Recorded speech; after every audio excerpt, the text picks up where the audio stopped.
Fire Tribe, where you at? I hope you ready. Rising from the ashes and it's getting heavy. Conspiracies, we got plenty and some are scary. From aliens to Bigfoot, extraordinary. Yeah. Dan Unaki Dan and the homie Romy. I was bugging out all the crazy things he showed me. Jesus bloodlines to the stars in the skies. Always a good time vibing with the Fire Tribe. Hey, so wake up, get it cracking. Rise out the ashes, I know you got a passion. Kick off the combo with theories, many conspiracies, other dimensions, plenty ancient history. Fire Tribe, where you at? Wake up. We about to get into it. I know you can't get enough. At home, at work, it don't matter. Turn it up. Rising from the ashes. You know what's up. Hey. Rising from the ashes. Hello, everyone, and welcome to Rising from the Ashes. I'm Dan Unaki Dan. I am the Jack-o'-lantern man, homie Romy. What's up, Jack? Oh, just enjoying the nice, beautiful day here in California. How you doing, sir? Fan-fucking-tastic. Nice. Yeah, man. A little news. Check out the Patreon. $3 a month. All the episodes you can handle. Yes. So much. So much good stuff. So much. I just interviewed Slick Dissident and Benjamin Balderson. Part 2 of the Deep Chill with Andy. Reading the Bach Saga Atlantis is going to be coming out soon. So go check that shit out. Also, this is going to be the last intro that we do for RFTA. We're moving our intros over to the Sunday slow burn. And we're going to be doing that show live in about a month. And we'll be doing book reads and articles and stuff like that pertain to the guests on the show there. And then we'll have live interactions with that. So we won't be doing intros on the show. We'll be doing little like 5-minute ones and then maybe like a little 10-minute prologue after the show. But that's about it. Makes it easier for us to do so we don't have to get together all the time to do that. And then we can put out episodes faster because we won't have to wait to get intros done. So check that out. What else is going on, man? Like shout out to all the beautiful patrons. Thank you guys so much for believing in us. And we'll shine through to the end. Telegram also great community on there. You guys are amazing. Yeah. Love those. It's getting a lot more active now too, which is fantastic. People are sharing a lot more and we're having some good conversations on there. So yeah. I love it, man. People are becoming friends. It seems like, we're sharing pictures of our faces so people know what each other look like. It's a big deal, We're more that we're trying to break the ice more than just the internet, So it's pretty cool, man. For the time that we got it, let's fucking do it. Let's use it. Let's be active, everybody. So jump on over there if you're not already subscribed to the Telegram. Come see what's happening. And yeah, sign up for the Patreon. No doubt. Yeah. What do you got going on over there? I know you got some new shows. You got a full calendar of all kinds of stuff going down. Yeah. This Maybe month you've made some heavy appearances somewhere too. Tell people about those ones also, man. Oh yeah. So I was on my buddy Ryan Singer's show. It's called, if you guys are into paranormal stuff, he's a paranormal researcher, investigator, comedian, and he's had a podcast for 8 years. So he's pretty OG in that realm. But it's called Me and Paranormal You.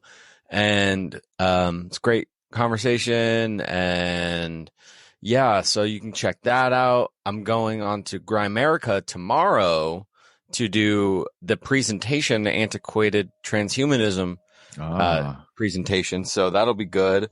And yeah, man, we got a lot of fucking really sweet stuff lined up for the Patreon, and I'm going to this festival next weekend, so I should hopefully catch a bunch of live recording there. I'm gonna ask people random questions about Atlantis, what they think, just at a festival, at like this like super hipped out festival with a bunch of hippies. So we should be able to get some good content for you guys there. Excellent. That should be fun. That's gonna be on the Patreon. Yeah, buddy. Excellent. Yeah. Yeah, man. So let's get into a little RTA.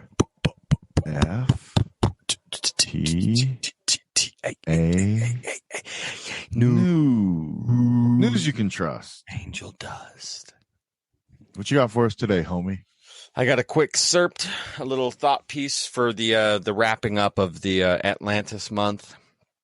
And it's hard to wrap up such a deep concept, and I'm sure we're gonna do another full dedicated month to this, as we should, as more things are always getting found out, right? So, this goes back as far as any true literature and written history goes.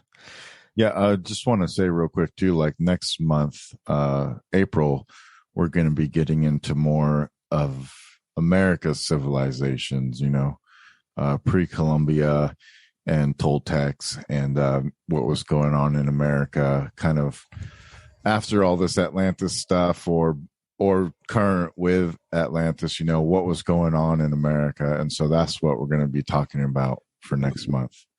So stay tuned for that, because that's going to be awesome as well.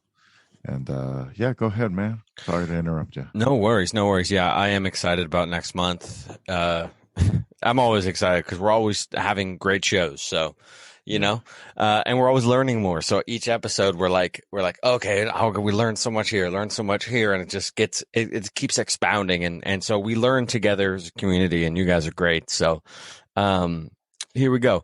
Deluge, flood, cataclysm, whether it's mystical or referencing a land in the time void, or it is a part of the ever-changing face of our planet.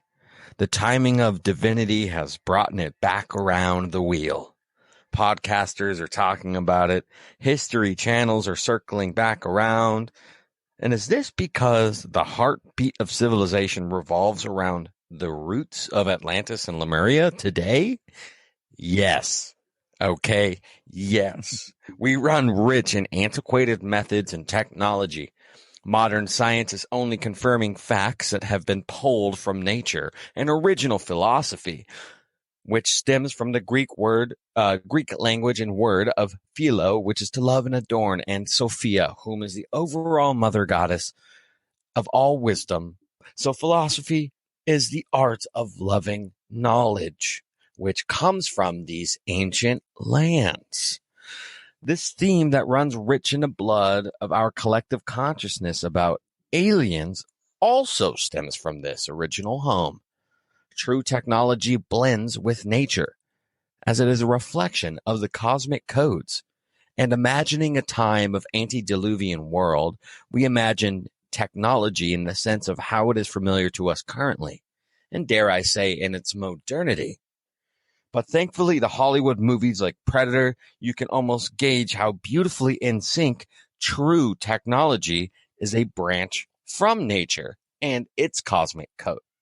And we've had multiple guests tell us that these lost lands were started by otherworldly beings for one reason or another, on purpose or fault, or by surveying lands in a crash landing. Either way, the roots of civilization are alien in one form or another, whether it's the sense of unfamiliarity or the paranormal sense, actually being from other worlds. This could mean terraforming and creating an atmosphere, or finding the right conditions and utilizing them. I imagine it's like foraging for food in the forest. You will walk by hundreds of trees and plants before you find a wild black-cap raspberry bush that can nutritionalize yourself. They're abundant only in the conditions of the forest that suit the livelihood of that fruit-bearing bush. Well, that being said, you can take a sterilized cut of that bush and make a new bush grow from a 3-inch cut. You can then remove all other plants from that area and plant 100 raspberry plants that will change the environment but not kill it. It is the truest form of nature.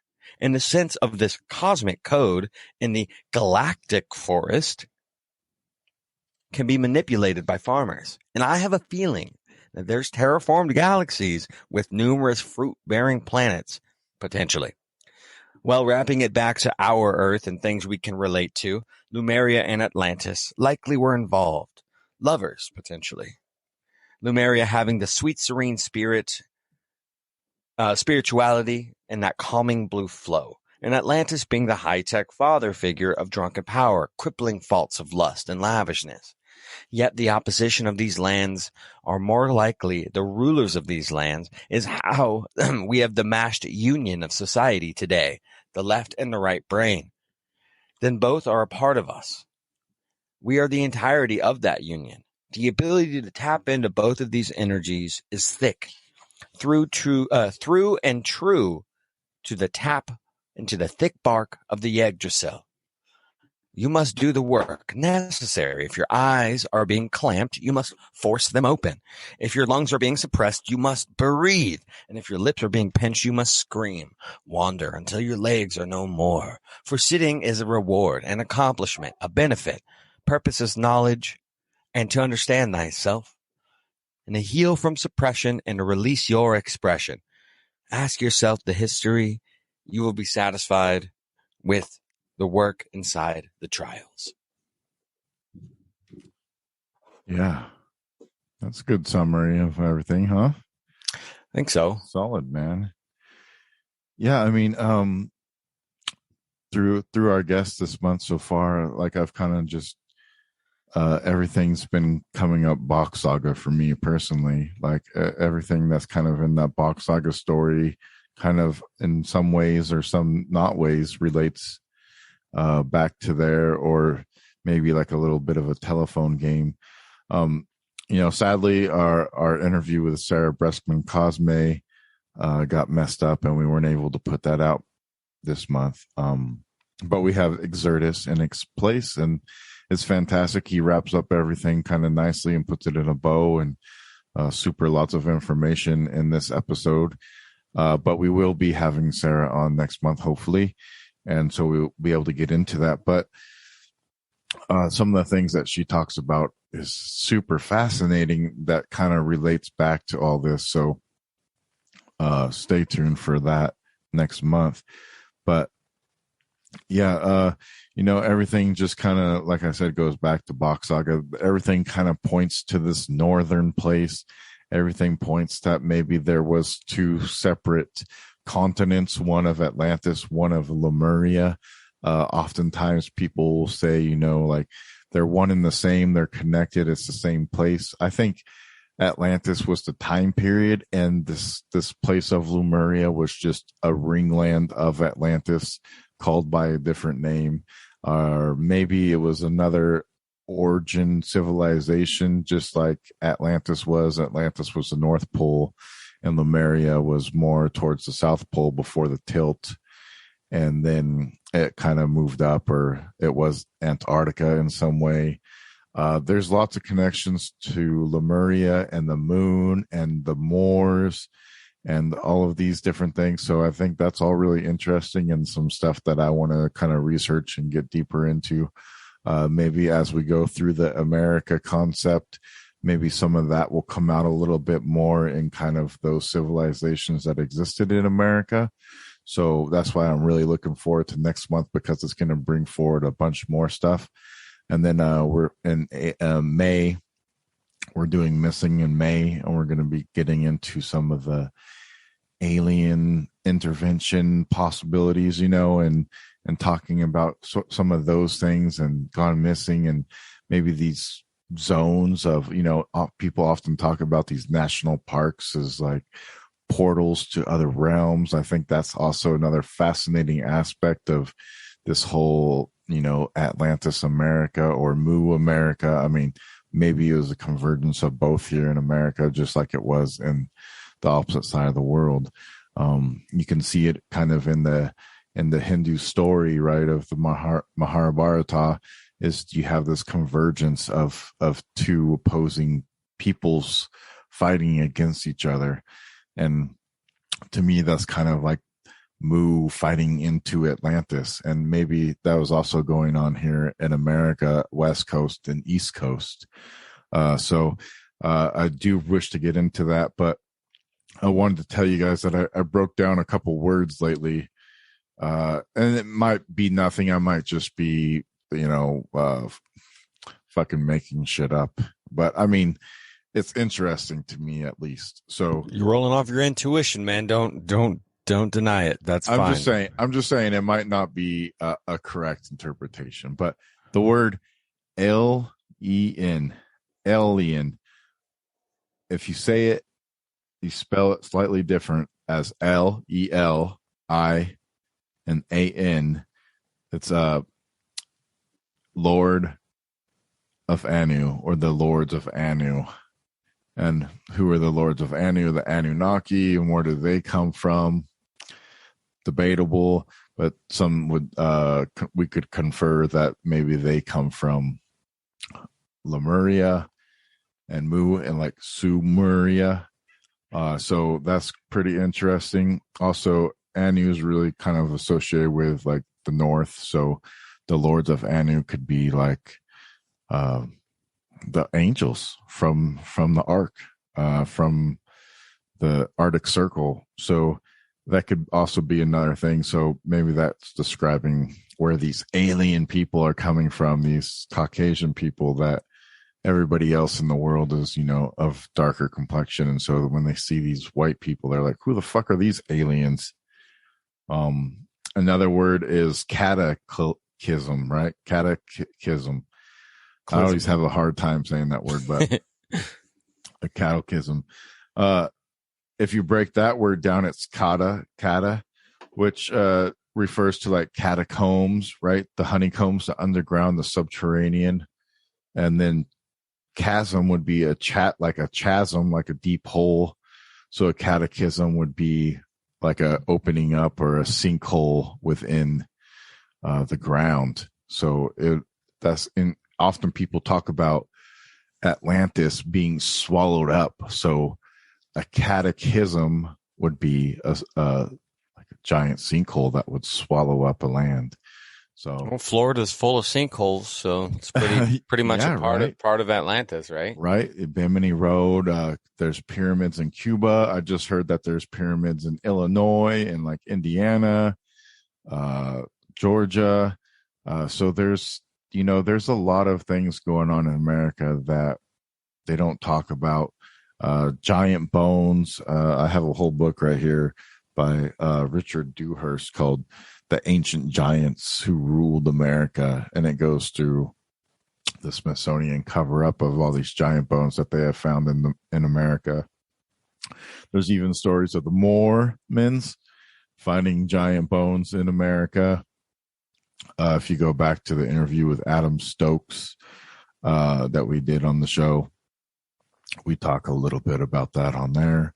So, I mean, there's a lot of stuff going on with America that that modern society kind of shuns down. I know a lot of you guys are aware of this. There's lots of different stories of how that connects to Egypt too, and Memphis. And Gabe, Slick Dissident, does a lot of cool, interesting things with the territories about this, where he shows like how like the Mississippi River is closely related to the Nile, and even other cities. Mount Sinai corresponds to Yellowstone Park, and like it's so fascinating. It's almost like the other side of the world is a mirror of this side of the world.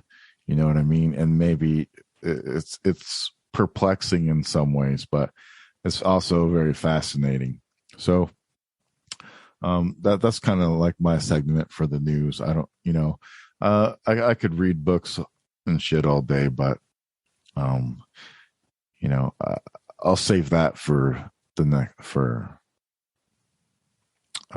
the Sunday slow burn. I would rather hear your opinion on this wrap up as opposed to, reading a excerpt from a book, because it's more, it's more you, man. It's more authentic. Yeah, I think, we'll kind of just give a little in the beginning, tell you why we wanted the guest on the show, what we're trying to explain by having the guest on the show. And then at the end, kind of wrap up what we kind of learned and how that fits into what we're already have been talking about in a deeper way, So I kind of look forward to that new format a little bit. I think it's going to be more beneficial to the understanding. And then, as always, we'll be doing reads of articles and books and everything other places. So sign up for the Patreon and get that action.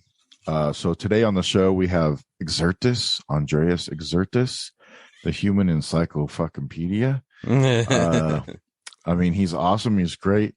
You can ask him one question. He can go on for a half hour about it and go into different tangents and just keep going and going and going. He's the fucking Energizer Bunny, man. But he's fantastic.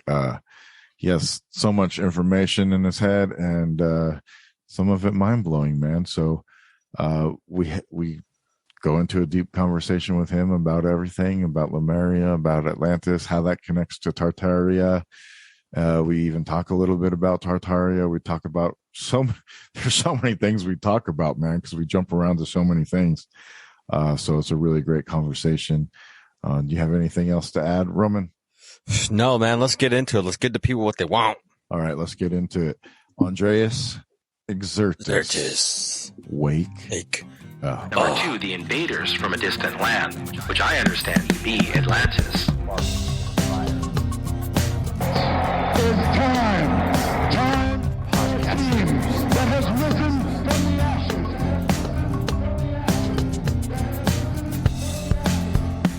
Out of curiosity,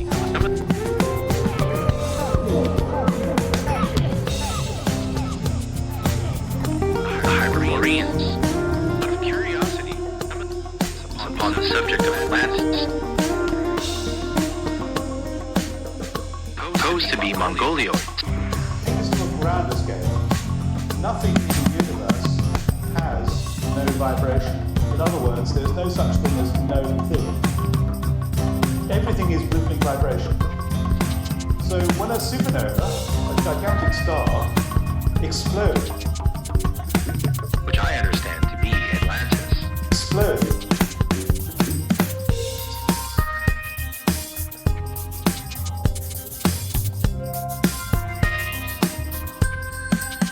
which will resonate like a bell.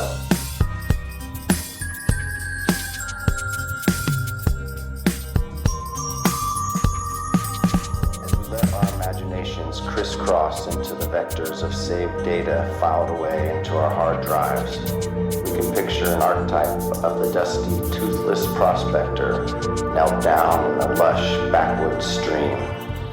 A proverbial spark to the fire. A proverbial spark to the fire.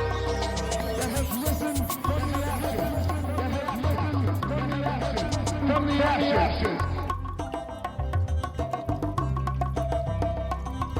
Yo, what's up, everybody? Welcome to Rising. From the Ashes. I'm Danny Unaki Dan. I am the homie Romy. What the fuck is up? And I'm Andreas, apparently, today. Yeah. What's up? We're here with Andreas Xirtus. How you doing, man? I'm fantastic. I'm really glad to be here. It's really wonderful to see you. How are you? I'm glad we finally got to connect, man. You know, we've been wanting to have you on the show for a while, and last time didn't work out well, but it's fine.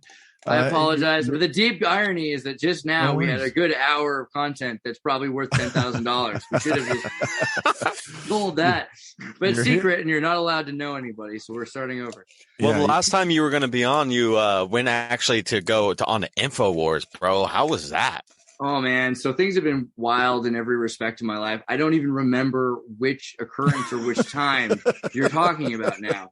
So there's like the amount of interactions I've had, luckily, like to be able to befriend Alex Jones and to know the InfoWars team has been really wild. And also, you know, working with Timcast has been amazing. Now I'm doing the Open Network Foundation with Tim and Ian to create this replacement to Facebook and YouTube and Google so that we can both have an uncensored opportunity to speak, but really more to replace the unipolarity of the intranet so that now if someone did try to censor you because we're painting the roses red today and they don't want you to speak about this today, but tomorrow, who knows, because morals are so plastic right now, at least then you could put it on another place. And then that way someone can see it. So we've been doing a lot of crazy stuff like that. And I'm also doing this documentary where I'm traveling across the United States and to Brazil. And we're continuing the Tartaria tour by looking at Moorish and Portuguese and Spanish. There we go. Yeah. There's a lot of great. Well, it's funny. Someone said recently on the internet, there's this guy who's associated with Hotep Jesus. And he said, I don't I don't like how, and isn't it terrible how people look at the Great Wall of China and they don't even look at the walls in Songhai or Timbuktu or some of these walls that are much bigger than China. And I said, well, if it helps, the word more means wall. So realistically, we still do have these. It's just that we've worked so hard to erase it. But anyway, that's what I'm up to. How have you been? Tell us more. So Mauritania would be like wall land.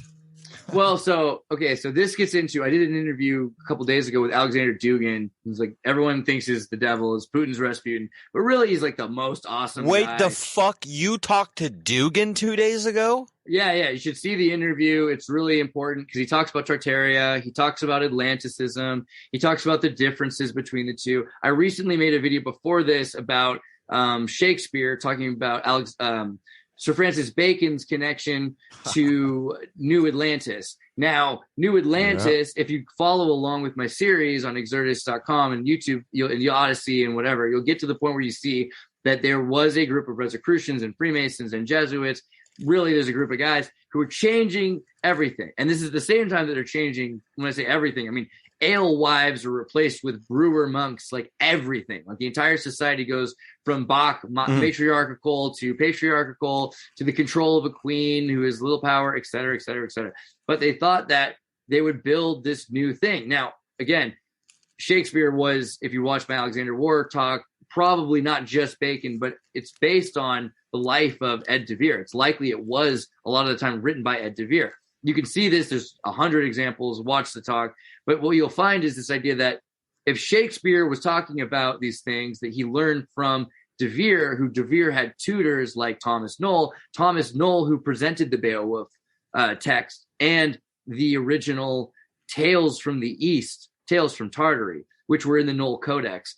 Then we start to realize, okay, well, there's a bunch of evidence that these guys knew about Tartary. They knew about Hermes Trismegistus. They were thinking about him at least. They thought, hey, we live in a society where there's not electricity, but they keep telling us there were these, again, quote from Sir Francis Bacon's New Atlantis, orbs of light illuminating out of glass without fire. I mean, can you be more clear, to someone who doesn't understand electricity?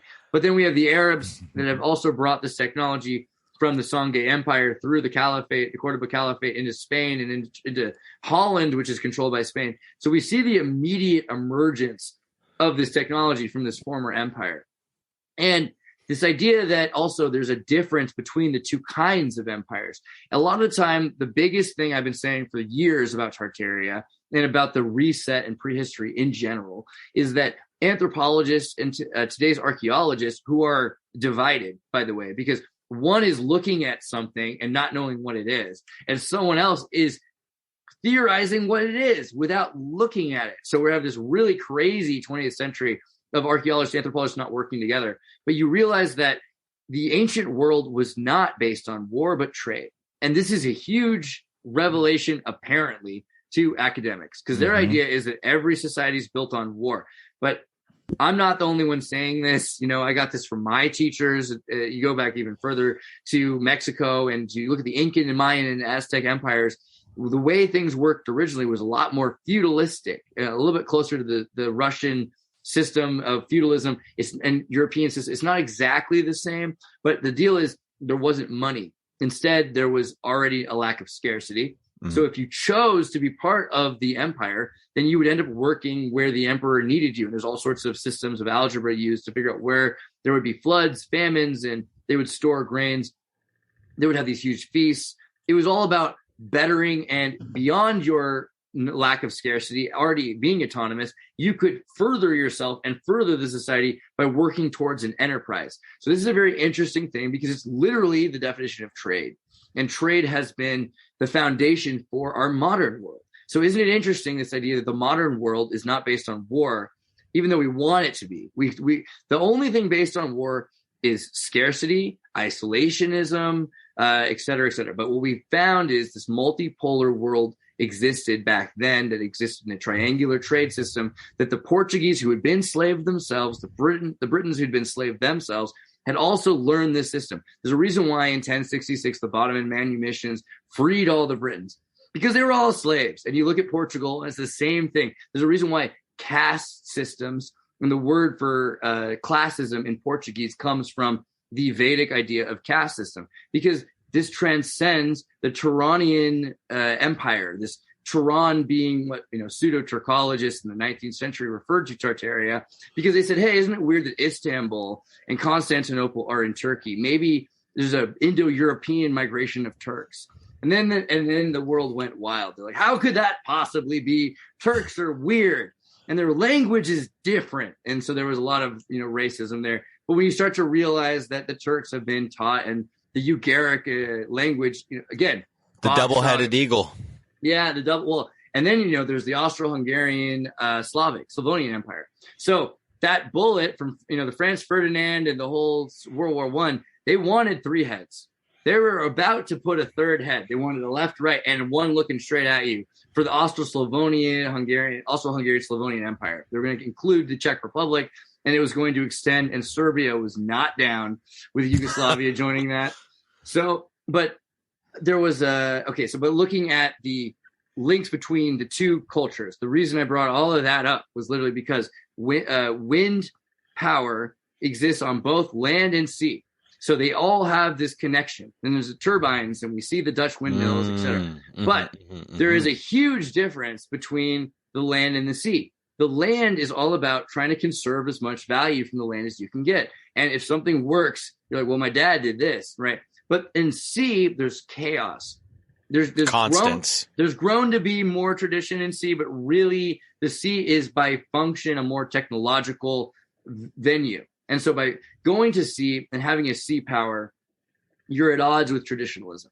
And Dugan talked about this on my show, and I thought it was a really relevant point. There's a dynamic that's happened in this endless summer trade system between the Tartarians and the Scythians in the Indo-Aryans. It refers to the difference between land and sea and tradition and modernity, but really it's futurism versus traditionalism. And the problem is they milieu into modernity, and modernity is at odds with the future and the past, because and this is also why transfiguration of humanity and their ideologies and their biology is happening, because they're trying to fit from either being futurist or traditionalist, being different or being too X-Men, that they have to fit. Modernity in the middle. That's modernity is the tragedy of modernity. Fascinating. Right. Wow, that's super fucking fascinating. I never really think about that because, you have both of these fixed, right? You have the past and the future, which are That's like the fixed, alchemy. and then the modern is like the sea of chaos, of constants, of chaos.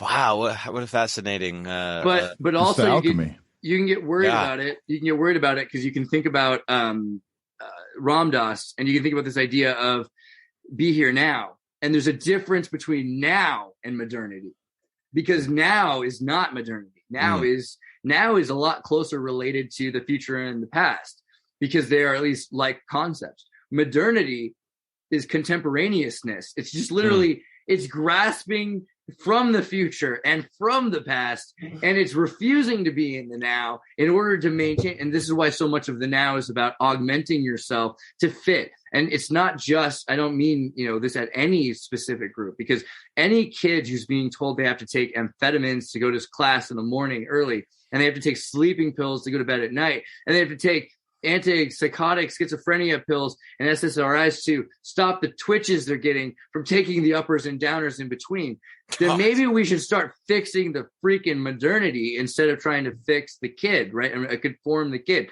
So it, of course, is a logical consequence that we have transgender, transhuman, transfiguration in every respect, because what we're talking about is that no one's allowed to be themselves. And we should be able to say from traditionalism that, women were stronger in the past. They were allowed to have more powerful roles, etc. Maybe we should allow strong women to exist. And also, hey, men wore eyeshadow in Persia. Relax. And so there's a way that we could probably just say, hey, you're allowed to be yourself. And we're going to break down the normative gender roles or social class roles of socioeconomic prejudice that are actually this is so funny.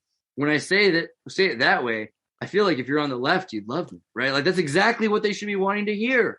But instead they're saying, no. We have to bend ourselves to these modernity's tradition of what a woman and a man and a person is. And so, we have to be very careful because we've created a new kind of conservatism of modernity, not of tradition or of futurism. I'm picturing like you have the left arm, the right arm, but then you got the spine, right? And Hermetic laws, right? Everything it's two, but then there's the Hermes itself, which is the third, the thrice great right there. Because all of the Hermetic laws are like, correspondence or polarity, and they're like, you have this, and the balance, but then there's still the thing that is balancing everything, which is, the ethereal situation within that. That's very philosophical and beautiful. Thank you, Xirtus, for that. That was cool. I couldn't help myself, and I said beautiful to Alexander Dugin as well. I was like, beautiful, that's the correct word. But you think about Albert Pike, and he wrote about the Veda. He talked about Mu to an extent, but didn't understand the title Mu because he was translating from Germans. And this is like something that I think we mentioned earlier. Tartaria, the Persians referred to it as Tataya because they didn't pronounce the R's. And then there was the revelation that originally that Tata for now. But there was also the original pronunciation of the D sound. So dia.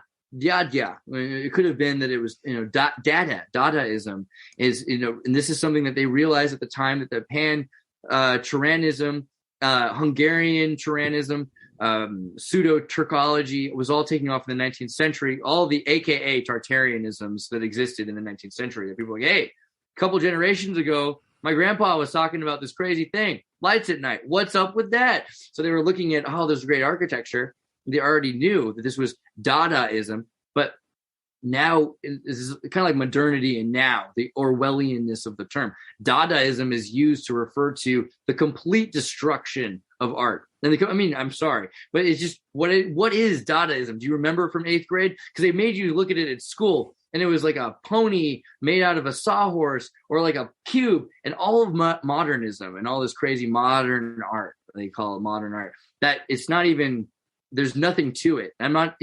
Maybe you can find something in Pollock, maybe you can find something in some of the abstractions of art, Picasso, etc. But pure Dadaism is the complete destruction of realism and of symmetry and of perspective, right? So that is the original style of art that exists in Tartaria. Clearly, we look at this form and function and we find it everywhere, right?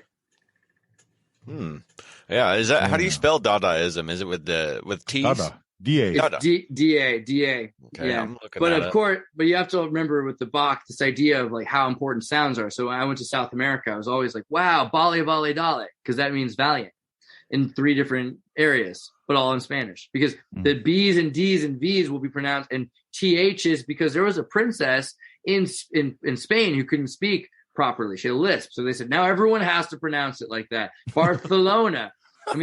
So this happens to people, that an entire language can be, shifted. And so this is an interesting thing about recorded sounds and Phoenicians, because Euclid was from Tyre, which is a Phoenician city, was Tar.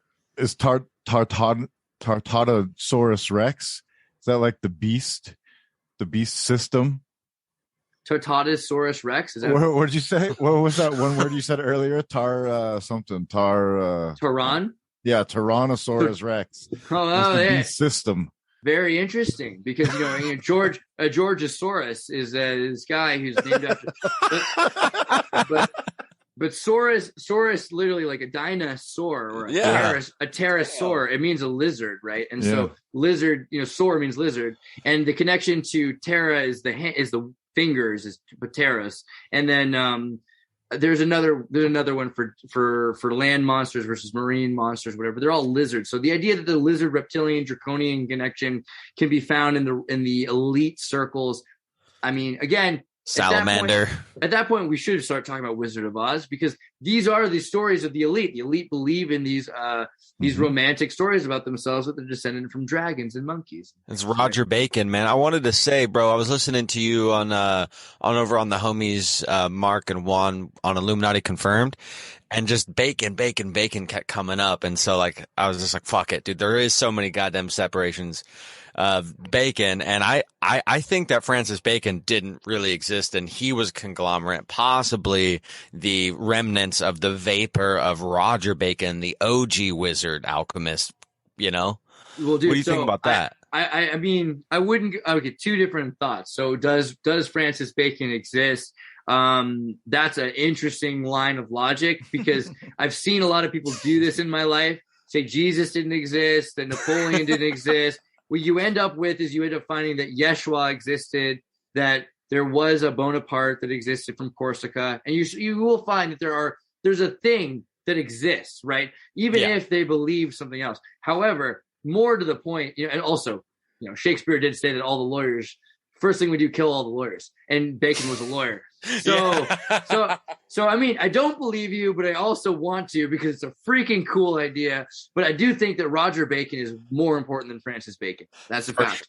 Yeah. Roger Bacon is out of control important. His connections in the 12th century to Marco Polo, to the people that were studying before the Pax Mongola Tartaria, because it's about 300 years after Roger Bacon that we first start hearing again about Jesuits going to Tartaria. And they're calling everything over there Tartaria. So as time goes on, they said, no. We're going to call this part of India Pakistan. We're going to call this part of Tartaria Kitao, because this Mongolian herd this horde that we found, we're going to empower them. And this is, maybe you can't find specific evidence of specific examples regarding Eastern Europe and the Caucasus in the 9th century. But you can see these same examples played out by the Catholic Church over and over again in other places. If you go, for instance, and look at the Congo and how the Congo was conquered, and the alliances made between the Portuguese and the Dutch, particularly with the Dutch, because the Portuguese were at war with the Congo, and they basically said, hey, why did you hire and empower this prince and try to make him king of the Congo? Did you not know that here we vote of the princes who's going to be king? So it's interesting just to find out that we completely suppressed a democratic Portugal in the 12th century. Sorry, I wasn't even there, but they suppressed democratic precedent in the Congo, which allowed for princes to be elected. Roger Bacon, as an astronomer associated with Strasbourg, is important because the astronomical clock is built in Strasbourg, which 300 years later is burnt down. The Black Forest, Rothschild, that's where they're all at. And, this is also the epicenter of the dancing plague, where everyone began to dance. So there's a great, dude. You can apophenia and spiral off, but I think they were doing mad magic, bro. Amped up, dude. The one thing I would give credit to Roger Bacon is his connections to Anglo-Frisians, and at the time before Henry's control of the churches and the monasteries, that there were so many books that we got. For instance, the Thomas Knoll Codex comes from around 900 to 1100, I believe, more likely. But everyone wants it to be older than it really is. And if you start to look at that, the only way that's possible is because Roger Bacon was in charge of the monastery, and he allowed for certain books that weren't that Christian to be included, because he was interested in both worldly wisdom and also the concept that there were a number of people that were religious before they were Christian. And him himself had been part of a group of scholarly Celts who had considered themselves to be the heirs, even though this is wrong, the heirs of the Picts. And at that time you had this idea that the Frisians, the Saxons, the Beowulf period. In Beowulf, you got a guy who comes and tries to kill him, and he's like, "You can't kill me, I'm Beowulf." And he's like, "Come on, I'd rather die trying to kill you. I was on a boat for 3 weeks." And he sings a song, and he's like, takes off his armor. He's like, "Do it, try to kill me. I'm gonna kill you." But and then finally he says, "You know what? I'm gonna let you live, just so you can." Now you've got your song. You've got your story. That you came and you met Beowulf, and he let you live. It's not that you killed him, but it's better than what you were going to get, which is forgotten. And so this starts to become the logical norm in Valentine region, which is North England, in Wales, and you see where Frisia was in the maps. And this whole culture that had cities and had towers gets completely removed. But then they say, "Oh, well, this was a misunderstanding. They didn't understand. They didn't know better. The maps were wrong, and there was some hearsay." And when you try to go looking for the information, you find, well, there's information from the 1800s after Sweden has been bombed by England. which is another weird thing. You wonder, why is England going to war against Scandinavia? And they say it's because they're trying to steal their commercial ships. That's literally England's excuse. So there's not a lot of good excuses for this. But the destruction of Frisian, the destruction of the records, the fact that we're finding, I mean, I'm in Minnesota right now. If you go to Alexandria, you'll see one of the first Viking rune stones. It's very self-evident that there Alexandria, Michigan? That's a place? Minnesota. Oh, Minnesota. Oh, yeah. Wow. Cool. Minnesota landed 10,000 lakes, and it makes sense that at some point when the lakes were a bit more connected, that they connected to the Hudson and through the Canada. And so from Hudson into the Canada, and so Canada is not a state. It's actually a river system, if you recall from the Ungripped documentary that Ben Stewart put out. But you follow that into the Hudson, it will lead you into Minnesota, the Great Lakes Superior, and then into parts of Michigan, Chicago, Illinois, all of this area. But Minnesota, you could literally find in Alexandria, near Cambridge. Interesting names for a place, by the way. I'm like, ooh, what's up with Minnesota? It might be popping off up there, dude. Yeah, there's reasons. But you'll find, they've used lasers, 3D scanners. They've proven this thing is real. And then they say it's racism to admit it. They can't let people. There's a Nepal there, too. Yeah, it's true. And if you go to Colorado, it's even weirder. In terms of the Dalai Lama was given $150,000 a year by the CIA because they were trying to stop the PRC at one point. They didn't end up stopping that payroll check. He still has land there. There's a huge Dalai Lama compound called the Medicine Buddha in Santa Cruz. So you start looking into the connections between Tibet and the anti-PRC movement, the CIA. Colorado comes up. I don't know. That's fucking fascinating, bro, because everything, or not everything, but, massive roads lead back to Tibet, right? Like there's so much history about, the entrances to Shambhala. Farbet? What's up with that? Tarbet. Tarbet. Oh, yeah. Tarbetia. Yeah, because Tibet, it's really was, the vowels are removed. Yeah. R's are not pronounced by the Iranians or the Tehranians. So you start to lose this, the original symbolism. But clearly, you can see the first link that's obvious if you're trying to look for a link is there's the Egyptian and the Songhai Empire have the same gods as Tibet, which is not true about India. But again, India is the same thing as the Catholic Church. The Catholic Church goes, they convert people to their Trinity, they have gods, they turn into saints, etc. India, you have a Trimurti. They go and they convert people. They have gods that they keep and they call them God. It's basically the same saint Trimurti system. So you have the same religious practices. You have the same conquering of land powers by sea powers. But what you find between the two sea powers is this identity that's similar in the aristocracy. So they're believing in Tibet, the Book of the Dead. Well, the Egyptians have the Book of the Dead. They have the Book of Life. Well, the Egyptians have the Book of Life. They have the God of Chaos. Well, the Egyptians are the God of Chaos. And the God of Chaos, Seth, represents the foreigner god and is associated with the jackal or with the donkey. And then you find that Jesus was associated with the jackal and the donkey because originally, before Tertullian, there's these pictures of Jesus that they said, you want to know what those Christians worship? Dogman. They worship a donkey guy. No, Christopher was the dog head. Oh. Saint Christopher was a dog head. Jesus was Baphomet. And so you have Baphomet-looking guy. And it's very interesting, by the way, that the donkey-headed symbol is a symbol of the Satanic Church. And at the time, they were saying, hey, don't do things about that. That's right. Yeah, there's a huge connection between Satanism and Christianity back to the 2nd century before Tertullian. And donkeys. And then there's also the harrowing of hell, right? Because, St. Christopher's a dog head. Jesus is a donkey head. They both can fly. It's an amazing comic book series. But in issue 34, they go underground to the Tartarus, which is hell, Tartaria. And in there, they find Adam and Eve, who've been stuck since issue 23. And they have to save them. And it flies up. So it's an amazing 23. series. But yeah, and then you got to read 18. But I think that's funny. I like numerology. But if you think about all of these stories, how they connect to the 15th, 16th century, Erasmus has become a very humanist philosopher, and Christianity's all, Jesus was a carpenter's son. He's super chill. He's a guy. I mean, to be fair, like there's a lot of evidence that Christians into the Rosicrucian period and through the Masons still were very excited about the Gospel of Nicodemus, about the story of Solomon and Saturn. Solomon arguing with Saturn. So, and you can see it in the architecture. You go to Spain, go to Leon, go to Burgos. You'll start to see in the churches. Literally, I have to send you some pictures because there's parts of the churches that blocked off, but I walked into, even though I'm not supposed to go in there. But like, don't go in there. I went in there. There'll be pictures of Baphomet in stained glass. So in Lyon, in the churches of, but you also see in general, and just in public places, because no one understands it, horned Moses, because halo and horns were the same symbolism. And you'll find pictures of Saturn and Jupiter and Dionysus, Hercules. What was the other one? Thalios or something like that. I forget. There's a lot of great ones. Telamon. Yeah, there's another one that I was thinking about.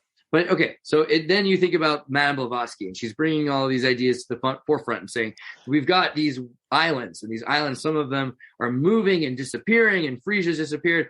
There's the Persians have the stories that the backs of whales are the continents, and they're just moving slowly. The Egyptians talked about turtles all the way down, and then there's elephants below that.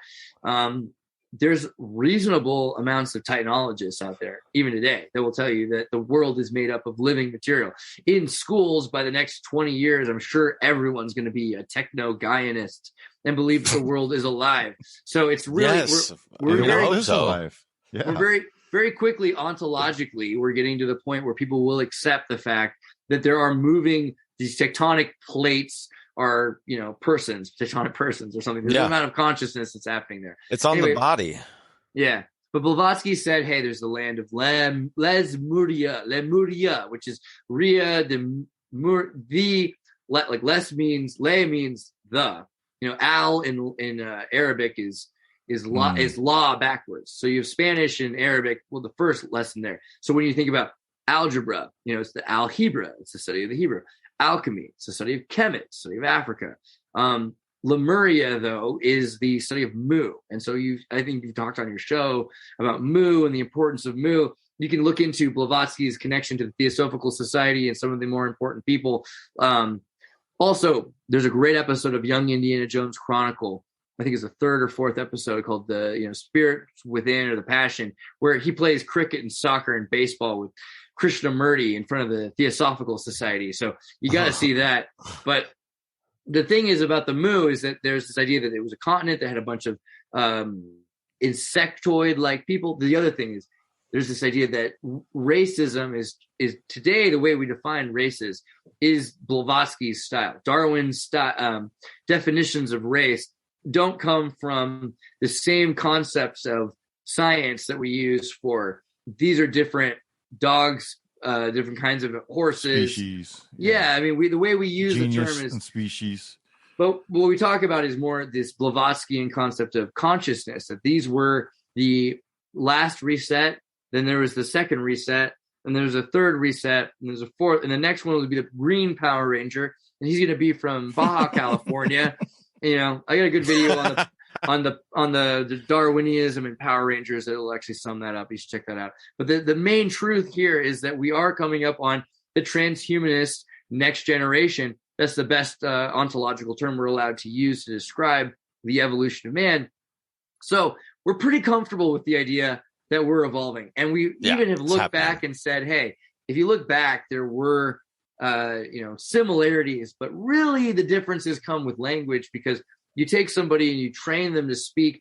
If you have someone raised by wolves, then part of their brain doesn't develop. It's a huge issue. And so the amount of wet wire programming that consciousness does to us is so important. And we could just literally, if you had a whole generation without parents or without Google, more importantly, you would completely you would be an animal again. You'd lose the thing that makes us this, alien-like intelligence to the earth.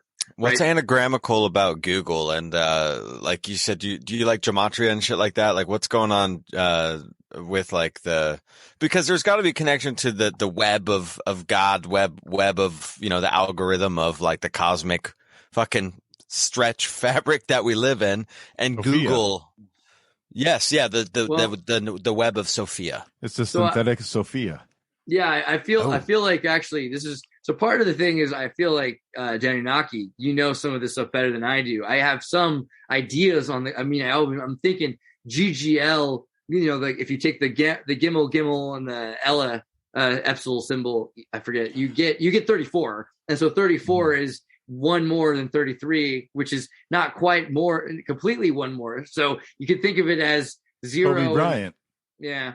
So He's 33 one better than Jordan, right? So he went for number 24. Well, but 33 has a value of 34 because 0 is a real number. So when you consider that, and also the fact that 1 is never whole, then likely 34 is 33 and a third. But you never know; it could be 3/3, or 33. I mean, that's you even can better. conceptually have the 1 too. It's like you always have a 1. Like there is always that rotating 1 that can be like you can give or take 1 because 1 is the all or the L, and yeah. So I dig that, man. There's definitely some crazy shit going on with the magic of Google and everybody. I would say that it would take 10 to 100 years to really decrypt all of the magic. And you have to remember, Google is run by people in a lot of the time Silicon Valley and California. So if you want to expect techno pagans to be in a place, it's going to be there. So the amount of people that comfortably, the amount of people that are comfortably existing with technology and magic that exist around areas where Buffy the Vampire Slayer were syndicated are high. And, I'm not the only one. So there's a lot of people in Silicon Valley that will naturally choose to say, oh, well, this is happening on an eclipse, or this is in retrograde. Let's not do our powerful ceremony. Let's not announce the program on retrograde. Let's wait until the Capricorn is in, Leo. They do this all the time. If you think that there's a single Californian that doesn't, remember that Reagan, who's Joan Quigley was him and his wife's astrologer, who decided when the eclipse of Pluto would be to use, well, not the eclipse itself, but he chose that eclipse would be used for the Chernobyl false flag, where we pretended that, that Chernobyl was a collapsed infrastructure of the Soviet Union, when really it was the Americans were dropped from planes in the middle of the night, strangled Russians, took their identities, and continued to live because they were trained to speak Russian.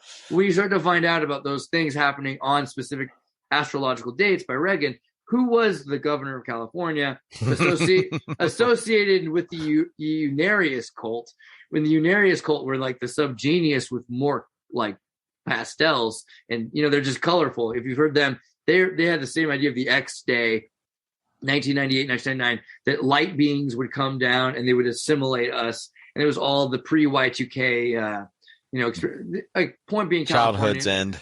Californians are weird. We're open to magic and technology. And so Google is going to be one of those things where you look at Alphabet and every time you look at something, you're like, whoa, like Alphabet, you went way further than I ever could have imagined. Because Alphabet, you could have called it Alpha and Omega. I mean, Alpha and Bet, this is better than Alpha and Omega. I don't know. It's brilliant, really. Every single thing they do is a cult, It's, dude, fucking A. I mean, there's no separation of it once you really start to dip your beak in like alchemy and like old texts and shit. I mean, you flip through decades like a goddamn Rolodex.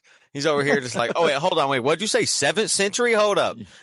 You might have to explain what a Rolodex is to some people. Oh my gosh. Right. Well, I have a question too, real quick. So like Tartaria also, like what's up with Russia releasing these documents back in like 2017-18 when they released from their vault a shit ton of like Tartarian documents? Is there like symbolism and some sort of plan that you think they have and have had of like releasing the Tartarian information and then potentially like shit that we're seeing politically happening right now? Like, is there a correlation in your mind? That would literally be the best way to describe what's going on right now. And it blows my mind. I'm super stoked. I'm the first one to say Tartaria, because basically now, it's like all of a sudden it's like, whoa, this is crazy. Everybody's in it. Like the fact that Russia and you got Biden be like, come on, everybody. Y'all know that there's a new world order and there's a reset, and every couple generations there's people that lose all their money except for the rich people. We gotta be those rich people. They hold on to it during the. Come on, man. It's like, wow, bro. You can't even sell New World Order half as well in the intonation as George Bush Sr. You've completely collapsed. The acting levels is gone. Soviet Russia suppressed history. They did the same thing that we did. And let's be real, everyone does it. Powers try to suppress history because history empowers people. History is what life itself is. You'll take you'll take a geological structure of chemicals and they'll explode. in order to make colors in the ATCG system of DNA that are predictable by the next sequence. So any mutation is literally designed thinking retroactively about what has happened before, because there's a clockwork system. So life is memory, making choices. On the most, atheists deal with it. But, we have to deal with this whole idea that Tartaria is evil or good. That's the different question. Now, I would say, objectively speaking, Tartaria is the past. So it's not like easy. This is the problem with calling Ukrainians N-words, because that's not even a word that Germans ascribe to themselves. That's a word used by American propaganda about Natsuks. And so they don't know who they are, or rather, they are based on a TV show about the thing. And so not the thing itself.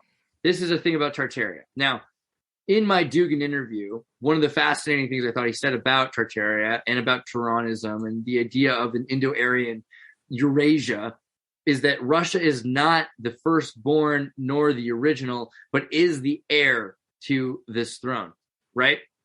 Not throne. He didn't say throne, but he says that it's this cradle of civilization that had many different kinds of people from all over the world were there, and they all agreed in contracts. And the last person to really still be there and to know what's going on, and to, since the Golden Horde have been turned into a powerful group, is not the original owners of Tartaria, if there is such a thing, but that it is the last person standing after the agreement. So Russia wants to, and they've been pointing out that they want to have the keys rather than have America have the keys. America, on the other hand, is part of this other thing. It's the landmass controlled by the Atlanticist movement. So New Atlantis is America.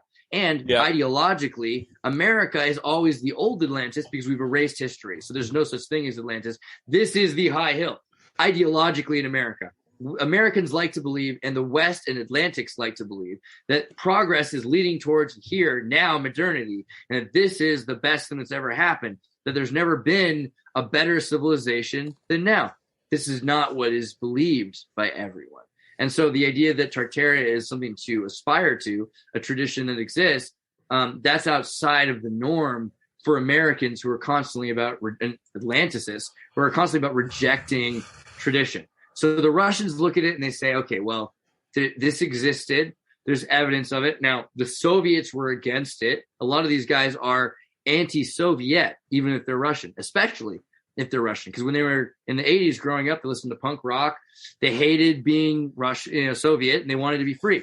And so they're saying, okay, well, we want to be part of this this futurism that was described to them by the CIA.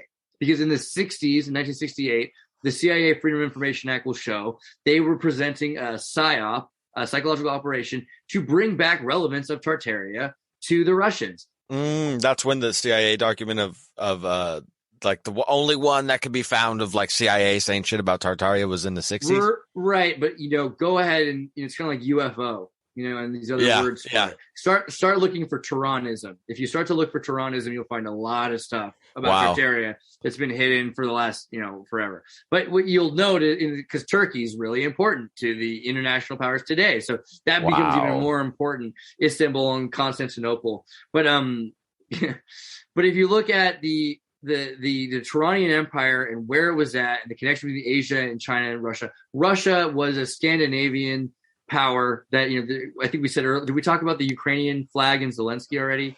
There's a reason why the Swedish flag and the Ukrainian flag are the same colors. If you look into where they believe they came from. UK rain, baby. Yeah, I mean, and yellow and white, also the connectivity between yellow and white and the differences, because white representing gold. Oftentimes, gold is representing manifestation of power. White is often representing purity or receptivity or surrender. So the thing is that the Slavic people are not the heirs of Tartaria in the literal sense, because the Scandinavians were at some point, in charge of that. But also Scandinavians were connected with Moors. The Moors, at the end of the day, there were people from different kinds of people that were working together. It had to be. If you have a ethno state like Japan, it doesn't develop the same way as a trade federation. So what about Moorish Masonry? What the fuck? Like, that's the original Masonry, right? Like, well, Freemasons refer to, most ought to refer to Freemasonry as Moorish sciences. So there is the logic there that it comes from the Moorish civilization. You look across Africa and you see some of the greatest, walls, and the Great Wall of China is nothing compared to the Moor of Africa, right? The Moor meaning wall. So we know that, and if a ship gets moored, it means it's walled at the port. And so there's the fact that we know before the Portuguese and the Spanish that they were part of a trade network that the Sephards and the Africans were involved in all around the world. I mean, clearly we know now that slavery has existed for as long as Tartaria, and that in Tartaria there was something called Islam, there was something called slavery, but they're very different than they are today. By the way, not called slavery, but equatable with the concept of being an indentured servant or apprentice in a non-scarcity economy. Is there a connection between like Moor and Boer, like Boria and Moria?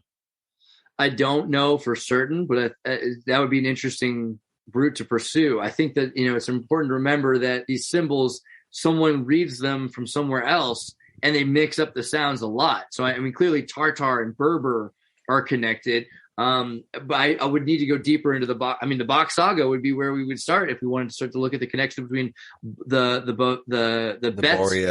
bet symbol and the M. Oh, okay. So there's like a strange. So you have Moors, right? Which like a lot of people would like make a phonetic connection. I'm sorry. I just remembered the name for M in Hebrew is Mu. Let's keep going. The letter of it. Oh no shit. So you have Mu, which is over like in the Pacific side, but then you have the Moors, which are famously from Africa, but then you have Atlantis, which was famously in the Atlantic, but the Barbarian coast, which is on the northern part of Africa. So it's like, I wouldn't say anyone's timeline? I would never say anyone's from where they say they are. So that's the first thing is you'll start to see this into Africa theory. And that's a major point is the idea that the new continents and the old continents are separate. And we have to deal with that. If you look at America, we go into the Great Burning Man area of the Black Rock City Desert in Nevada, and you start to look at how there are you go to parts of North Africa as well. You go around Mauritania, you'll start to see the desert is lifted, underwater. Other areas have fallen, other areas have risen. And this is not as long a process as people think it is. And when you start to look into volcanoes, instantaneousness of change is this is the norm, is instantaneous change around the world. It's static. It's like the fucking true blood flow of the earth. Volcanoes are like that's a sign that there is like so much activity. If you can't look at a fucking volcano and like be around its actual experience of like what it does, like you will know the power of how fast everything could end in your fucking life. Like volcanoes are the ultimate alchemist, I think, of Earth. I spent like a year in Chile and Argentina running from volcanoes. They just kept erupting all year, like 2014, 15. I was like, oh my God, I just went down this volcano on a sled and now it's launching stuff into my campgrounds. I'm getting and there's other times they're like, don't worry. I was like, is it smoking? They're like, yeah, but it's just started. It didn't erupt. It won't erupt again for at least 70 years. It erupted 2 days later. And then there's 13 volcanoes that went off. And I'm like bribing a guy in Argentina. I'm like, look, dude, I mean, we're not going to make it unless we all go now. Like, let's get out of the country, take these Russian girls and go. So we're trying to leave, but we were like running. And we're looking on both sides. There's fire burning and all that. Like, eventually we get out. He's like, that's as far as I can go, man. I got to the river. And then we had to walk from there because, it was wild. So volcanoes are intense. They're connected with Oklo. They're okay with nuclear power and mineral companies. Dutch East Indies Company's cover-up of the Krakatoa is one of the main cover-ups of the last evidences of the Tartarian Empire, because Tartaria dwindled slowly. I mean, it was not that slow, it was over 2 generations, but you see the destruction of Campi Flegrei and places in Europe led to immediate destruction. What's the timeline on the dwindle of Tartaria? Like, Jesus.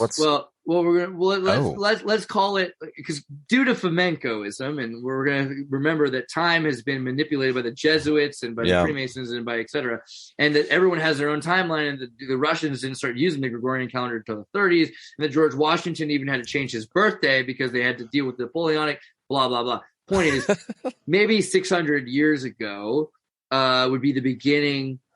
600 years ago would be the beginning of the complete end, but you have the Crusades happening at the beginning of the beginning of the after Christ, as we call it, time 1,000 years ago, not 2,000.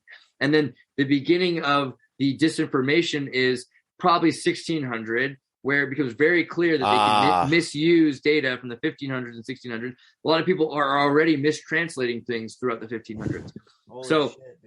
Then by the 1800s, everything is a lie. By the 1800s, you have universal hand in the jacket, people all over.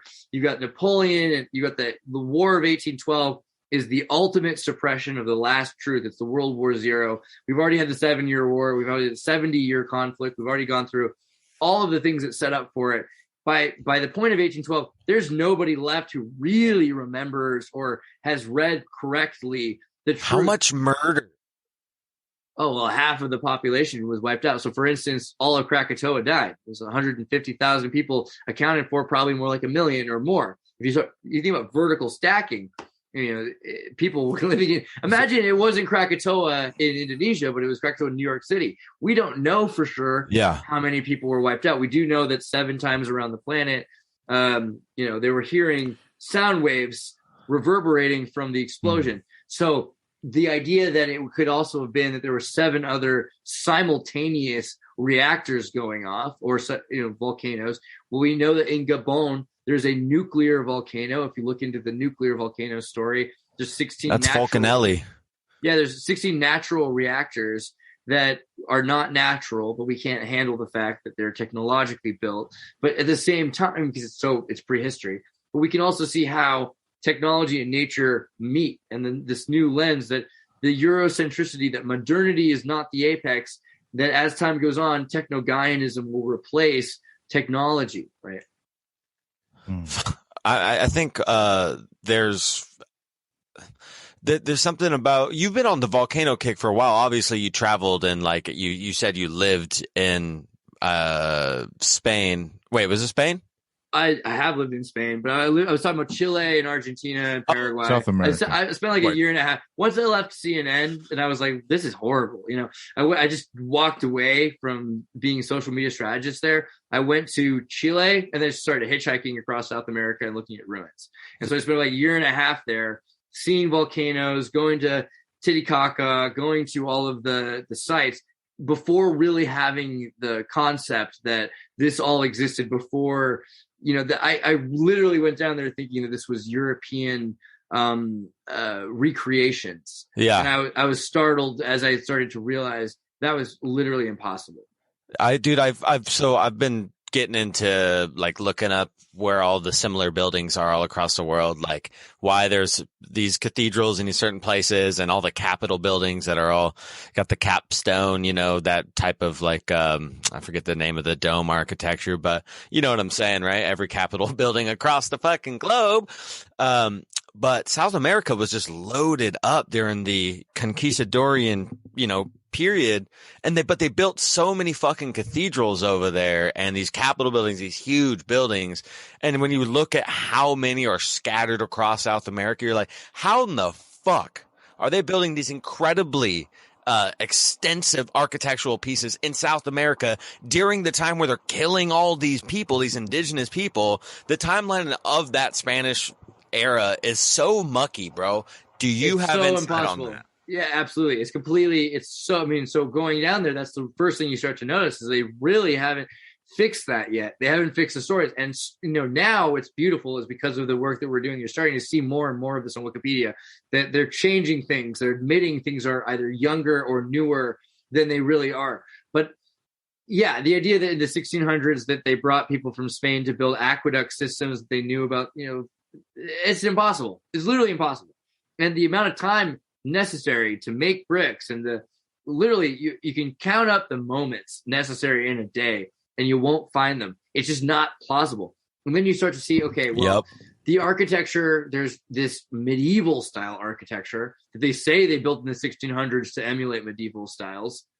Okay. But then I hate that the whole like neoclassical. This is neo, but it's not fucking it's neo. It's not even at all. It's not even remotely neo. It's like this is the original thing.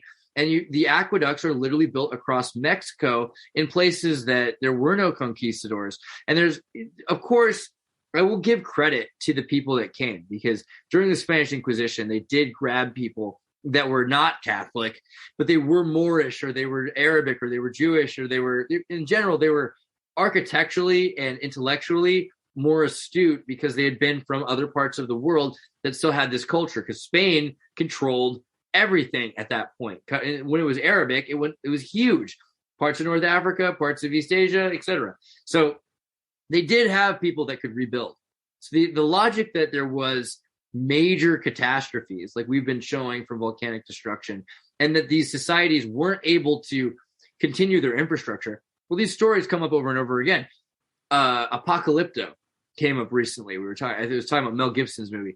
This is the same time as the plagues and the famines in Europe. Europe and Americas both, and all over Asia, are having simultaneously this crazy destructive period. And so it's impossible to pretend that these people had more and these people had less. It was just, people without wheels on either side that both could have had wheels, but they had lost them. And there are places, where they built these dams or whatever, or they brought in beavers, supposedly. Also, this is in Argentina, they brought in beavers because of fur trading. Beavers would have built dams, and it would have blocked certain areas and water. But I think it's all human related. I'm just saying that's the official story. But now we're finding year after year, church after church, cathedral after cathedral that's been underneath a river or a lake for an anomalous amount of time, centuries or 2 centuries. The thing is, we're finding more and more examples of this supposedly newer 19th century style neoclassical Greco-Roman buildings that were built in 1 year, et cetera, et cetera. The Capitol buildings, right? Like those were built in the capital of the U.S. was built in 1 fucking year in the 1856 or some shit. Everything they think was built in 1 year or less. There's just no pictures of it. We were working so hard we forgot to take any evidence of it. But the thing is, you'll see that there's a lot of logic that some of these buildings really were destroyed and then rebuilt at some point over the last. The Mormons, for instance, will take a collapsed area. They found a former temple from the former civilization, and they'll resurrect it. And so this is important to remember why founders care to be called founders, right? Because it's founders keepers. And, Latin America is just littered with these examples. And that's one of the reasons I'm going to Brazil later this year, because they just, everyone's always talking about the tragedy of cutting down the rainforest. Here's the only upside I can think of. Now I can use LiDAR with my drone, and I can be the first to discover some of these civilizations that have been missing. So I'm going to go do that. I'm going to jump on it, dude. You got to get in there while I got to do it fast. Good, bro. I mean, fuck, I'm sure just saying that someone else is going to try to do it first, and I don't even care, because the thing is, I'm so used to people not knowing what they're looking at that I'm just going to do it myself anyway, regardless of when. But yeah, I think that the main thing is, regardless, if I say it first, Will Smith will punch somebody. And if I say it second, people will already have some other connotations and say, well, of course, because ABC News just said that was connected with Will Smith some other way. By the way, that Will Smith is on the Disney Plus channel doing an all around the world tour. So I already had that bias of being annoyed that wasn't me, Yeah. Do you think that Muhu and Atlantis are one and the same civilization? Or do you think there is a distinction that Mu was in the Pacific and Atlantis was in the Atlantic or the North? And are they implanted from alien species? Let's get to question 3 after 1 and 2. I think the first thing is, they're not the same place, but they are part of the same ontological government.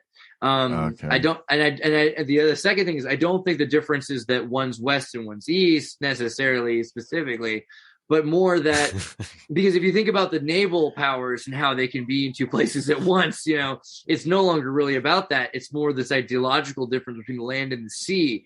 But I do think that Lemuria, as we're describing it, has a lot of connotations. Mu has a lot of connotations to refer to lemurs and Madagascar. And Madagascar is a fascinating, interesting, isolated place from the rest of Africa. So there's a reason why they were looking for links in that specific location. But I don't think the location is what really makes Mu different.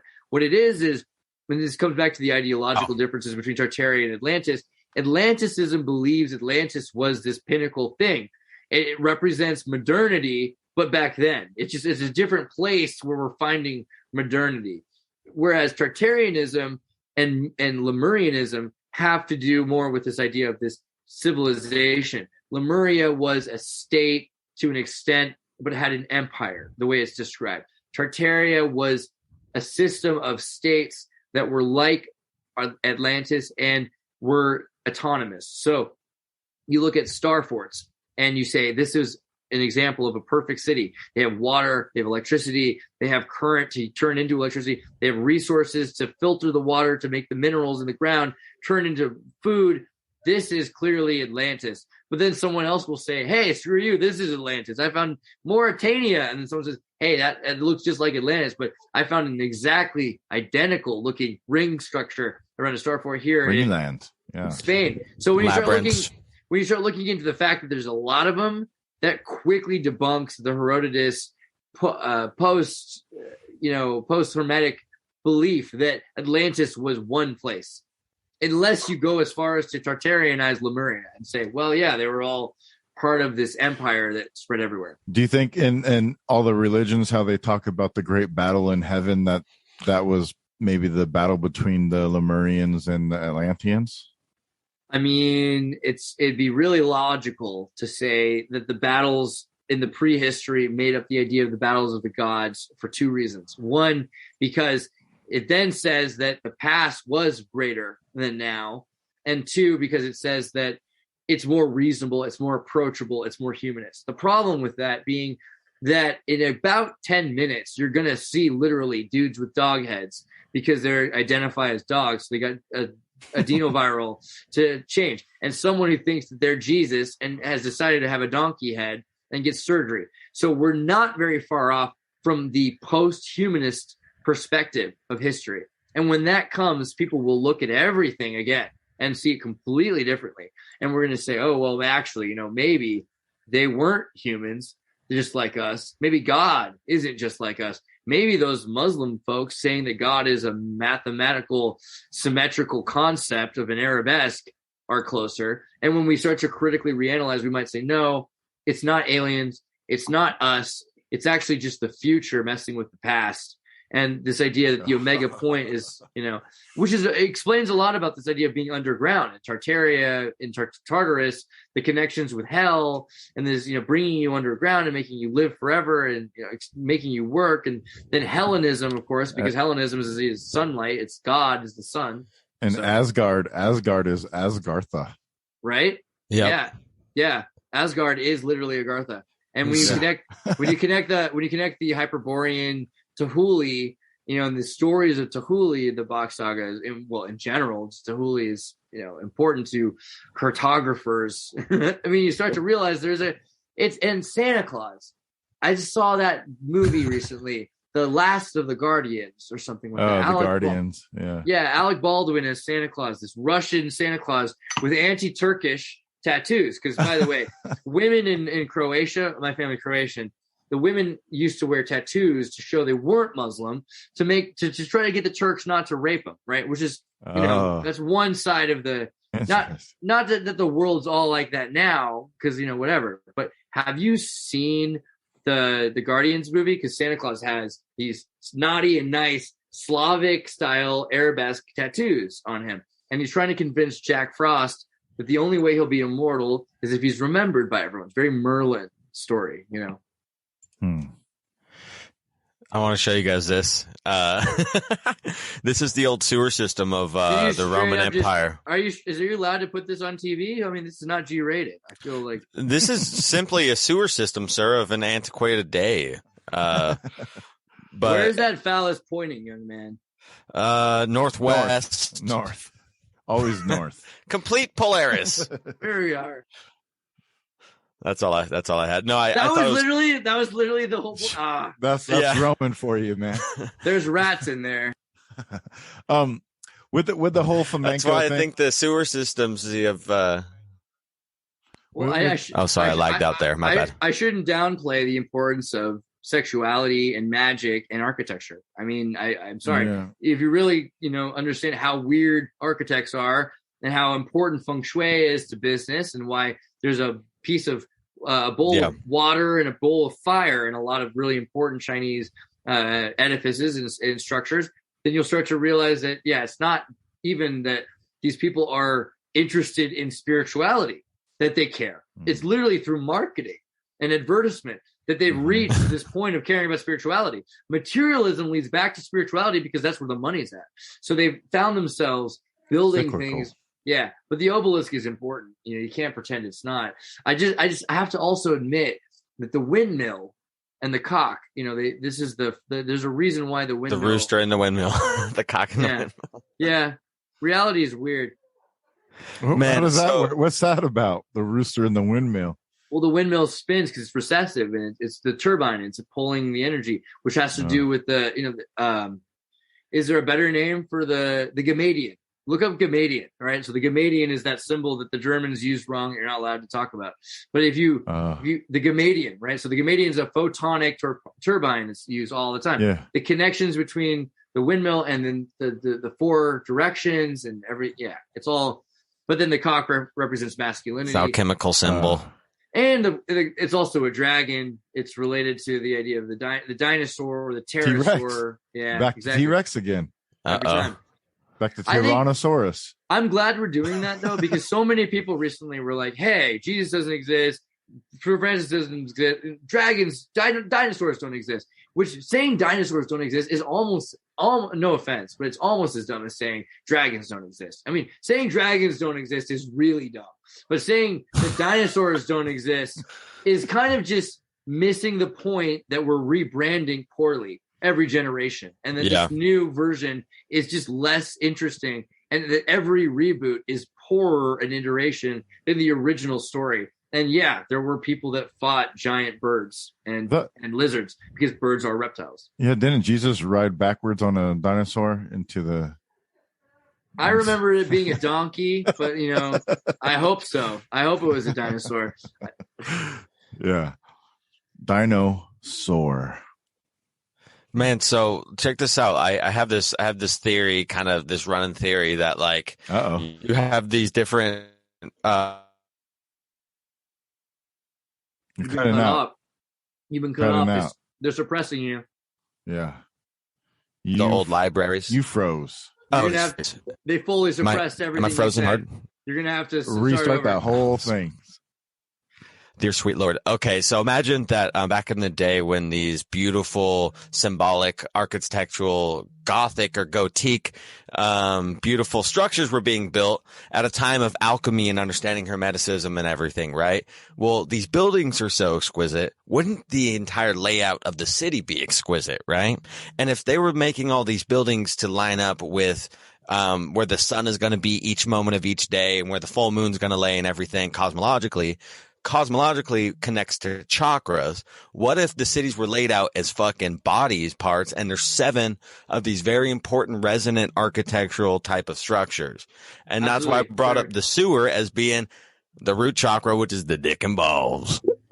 So apparently, I believe Titicaca was when I went to Brazil, was the root chakra, and Mount Everest, or is it Whitney, or is it what's one of those organizations that takes care of nature that's named after a place in California? Greenpeace. No, they're named after one of the forests. I don't know. The point is, there's a number of chakra. There's one in Britain. There are chakra points. I visited about 6 of them. It would be it's hard to say. They are Big Island, Hawaii. They are fundamentally different places, and they are valuable. And to whether you want to call them the 7 wonders of the earth or the 7 chakra points is up to you. But I would say that if you look up the 7 chakra points of the earth, they are probably the most interesting places on the earth. And like Titicaca, for instance, it was used for sacrifices. It was the sun city. Titicaca having to do with the god of the sun. And you look at Lorca in Spain, which was another Mauritania-like city that survived. And when it was taken over, it was survived, for it's got the oldest fossils, and it's got the newest people. The people that were able to survive during the sieges because they had spring water coming through this giant mountain and this water system and this food and everything. So we have examples of, Lorca, orchestrated by the sun. So a number of these cities are named in whatever way after being a solar powered city. Yeah. And so we start to find that logic there as well. But I do think that around the world, you'll see examples of moved cities more than you'd be surprised how many times, like Moscow was Jerusalem, or there's a story of Ireland. Oh fuck, man, that's the second time we heard that on this show, dude. Is Jesus Russian or what? Well, it's more, again, so Russia isn't the point here. It's the fact that you have a nomadic tribe that moved their city a place, right? Nomadic people move to different states. States are the legitimate source of violence. We have to change the definitions. Rhodesia functions on Cecil Rhodes' definition of the state. But if the nation of Islam moves to America or to, anywhere, to North Pole, that doesn't make Santa Claus different ethnicity. It makes them a different nation. It might define and redefine the state, but this is why we have this. Or if there's a complete collapse of a place by environmental disaster or a war with Troy, they're going to end up somewhere else, as many of them as they can, and they will either assimilate into a state, assimilate another state into them, or they will become the same thing somewhere that there's just room for them to do it. So this is how after the reset you'll find the same communities all over the place, and after other resets, why you'll find Leonard Nimoy's family came from Ukraine. There's a lot of people that are ending up back in Ukraine right now because that was a place that they'd occupied before, right? Fuck, goddamn, I like I said, noodle on the ceiling just now. That was a beautiful thread there on the web, man. Thank you. Holy shit. You're tapping out. He's like, I gotta go take a break. I need a glass of water. I'm gonna breathe a little bit. I want to get into more like American structures and some of the stuff like Indian or Snake Mound and like the Georgia Pyramid and some of these other associations. Where do you think that those came from? Were those from part of the Atlanteans that were here? Were they from the Lemurians that were in America? Or was there completely a different civilization that was in America before these two? So looking at Wizard of Oz, and so I think we talked earlier about Blavatsky's connection to the Theosophic Society and Indiana Jones, but in terms of Baum's connection to Wizard of Oz is following the Lady Bluebird story. There's a story very similar to the Alvidares hypothesis, which is the Chilean belief and archaeology that this layer of the 77th element, iridium, around the top of the earth exists because of volcanoes erupting it or from a meteor that could have been Chicxulub, and that this was the reset. By the way, resets exist in some analogy for everyone's education. It's amazing when you start to look for it. But this idea that Kansas City is important in Baum's books is fascinating because we're not in Kansas anymore. Now, the letters after O and Z for Z is N and Y, right? So the O, M and O, P, so the N ends before, the N, O, and then X, Y, Z. So Oz and New York, and this idea that this connection between the former Atlantis capital in the Americas, and you start to see lots of examples of how New York was parallel to the New Amsterdam and what was there before, and how they pretend away the history to say this is their history. Kansas City, very similarly.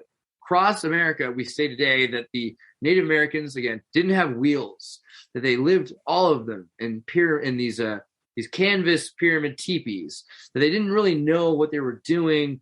They could barely communicate. And when they did, they said, how? And it's amazing the Eurocentricity of our education still in 2020 when we have the 1619 Project. But what they've tried to say is they slash and burn. And again, what I'm trying to point out is the same progressives that try to pretend away history are telling you that Native Americans were primitive. They're the ones saying this. They're the ones saying that Native Americans burned down to chase the buffalo. They start a fire, and that's why there's no rainforest. I mean, it's crazy the stories they come up with. But when you look at the mineral content, and you get, this is why BLM matters. Bureau of Land Management matters, because the Bureau of Land Management is all about minerals, resources, Napoleonic dictatorship, tribarchy, because you have a dictator of a tribe. The same way Napoleon was. Money is minerals. Yeah, and the control of minerals and money is the most important thing, I think. But every once in a while I wonder, because you wonder about the control of native Aboriginal tribes. And you have to be impressed with BLM, because they really have turned Burning Man into this sexy thing. And they've made, compare Burning Man to General Custard. It's a way better branding of the control of Native Americans. So, they've created this whole society based around the BLM, the Bureau of Land Management, controlling these different zones of America. And Kansas City is so important because it's on the border between Missouri and Kansas. It's in both. So you already know they split something in half because it was dangerous for them to be a singularity. And the mineral content, vanadium everywhere, the 23rd element, and iridium, the 77th, in larger supply than elsewhere. But really, vanadium is important because it's also, when mixed, creates emeralds. So the Emerald City has to do with Kansas City because of vanadium. And vanadium is useful in technology in every respect. It's an incredible crystal that can be used for all sorts of materials, for radio, for conductivity, but radio is probably the most valuable, I would say. And radio is, as time goes on, going to be used for literally transmitting molecules and rearranging energy into material form. So the idea that vanadium is so important, that Kansas City is on top of this place that has near it Krigler Mound, you've talked about, I think probably in your show, maybe the pyramids in Illinois. There are so many amazing landmarks that the bottom line is every single one of them is closer to more minerals than you'd expect. I feel like America, it's like in the middle America is hollow. Like I feel like the entire fucking middle America is fucking hollow, and there's like a cavern that gets out somewhere in Texas or some shit. Well, I hope you're saying that because you saw my Vice special on Hollow Earth, but make sure you go on Odyssey and Vice and TV and watch my Hollow Earth special, because we go looking for caves, and I got them to I pwned Vice. It's amazing. I tricked them into doing this crazy thing. Yeah, you think it's you got to see it. I feel like Andy Kaufman. Anyway, the thing is, I went to South Dakota. I mean, right? Like, because if you can literally get them to go, I don't know, whatever. You go to South Dakota and you start finding these tunnels that go down into the deeper parts of the earth. There's Agartha, there's Telos. I do an entire looking for Telos in North California. And yes, cave systems. Dumbs are in the bottom line is that every single government agency that has a underground base is in a place that's near one of these ancient ruin sites. You do the math. And then again, star forts are places where 5 times the mineral content is. So clearly they're built on top of places. I mean, it'd be one thing if you said, okay, well, there's a volcano there. It'd be another thing if you said, okay, there's a star fort there. But if you start to realize that they already knew where the minerals of volcanoes were, then it's very clear that this reset is of a technologically advanced civilization. And so we're going back in. We're talking about Oklo in Africa. They had the nuclear volcanoes. The French were told they should look into this. The French government and military bombed it because they didn't want anyone to think that there's a reason to not mine there. They needed that mineral. So in America, we do the same thing. We're waiting to the point that we can admit this stuff exists until after we've exploited all of the resources from it. And it's not just raw uranium. It's also technology. It's also the capacity to use this technology and the infrastructure, because it's crazy. I mean, like, you think about the Smithsonian, they killed Smithson. He died, and they took his money. He created a will, supposedly, that he wrote, I swear. And then it says that he wants to give all of his money to this American group that he's never been to America. I don't know, whatever. Anyway, Smithson is this legitimate story, I promise, but they created this group that will go around and destroy. I'm sorry. Now I won't hide it. It's true. They destroy evidence. They will hide. Are they connected to BLM, Smithsonian at all? The Bureau of Land Management? It's plausible. I mean, but really they're their own. The thing is that the Smithsonian is in charge of history for the United States now. They're connected with the Library of Congress.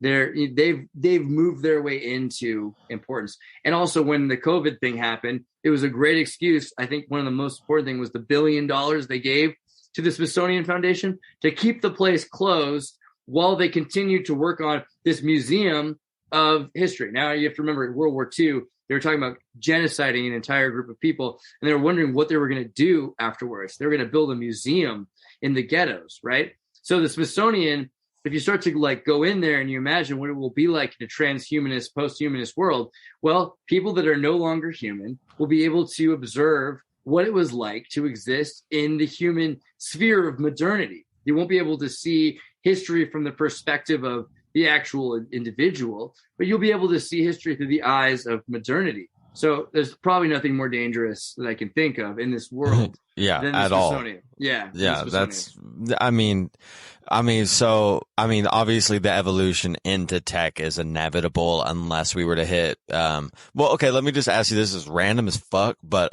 what do you think about the logistic, happenings of an EMP?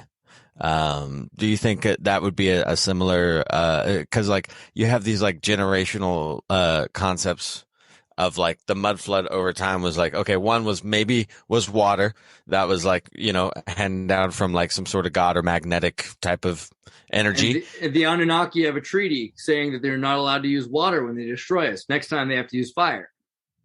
Oh yeah, that's in the Bible. That's also, but there's been so many fucking fires. I wonder if the age of fire there's also has already happened. There's also a technological flood. I think that's what's the next mud flood is a tech flood. When I first read the story of Noah, and I heard it as a kid, and then I found out the next week that there was a major flash flood that had killed some friend of the family, I was like, what is God saying? Is this the end of the contract with Noah? And then my parents said, no. God said the whole world. He would never flood the whole world. He'll still have little floods. I'm like, okay, well, this is dealing with God's attorney. I need to talk to a lawyer about this. But the thing is, the rainbow represents this promise that God will next time destroy us with fire. Because we think of it as saying God will not destroy us with water. But really what it means is, I'm going to give you another chance. And so the rainbow is really interesting because it's used as the symbol, the antithetical symbol of pride. It should be used for the symbol of, all right, I got the point. I'm going to be good. But instead it's used for the reveling in the pride. So there's it's not so much about the debauchery as it is about the pride. This is the issue with the promise of the fire. So it's kind of labeling yourself. It's the anti-Passover move. Passover is in a week or something. It's the anti-Passover move, 2 weeks. We're going to end up with people that believe that the only way to function is to use this technology. And when they're next going to be burned, that could be a solar flare. I could imagine an EMP that would put out technology in that respect.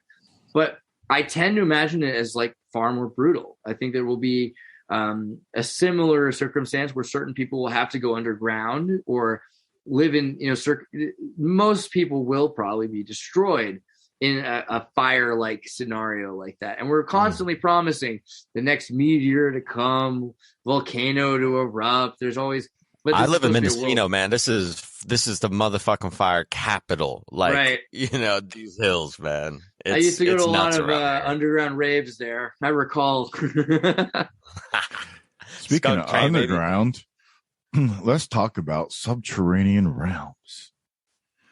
What you got on that, Xirtus? Brutal. Well, okay, so let's Fucking brutal. let me try to tie it back to the Vice special, because they called me and they said, "Hey, first of all, I had a friend who watches my show a lot and is doing the Xirtus thing, and she was Britney Spears' body double dancer lady." Apparently, people watch your show; they turn out to be really exciting, interesting people. And so someone was approached about weird things they wanted to do on TV. And they said, "Hey, we're looking for someone to talk about Hollow Earth." She's like, "I know a guy who can talk about Hollow Earth." And then they asked me, like, "Do you believe in Hollow Earth?" And I was like, "Well, this is Vice, and they're going to put $50,000 into the show. So yeah, I guess I'll be the guy for that." And it was great because I was able to show them my group and our people and how we would research, how we would go and look for evidence of Hollow Earth.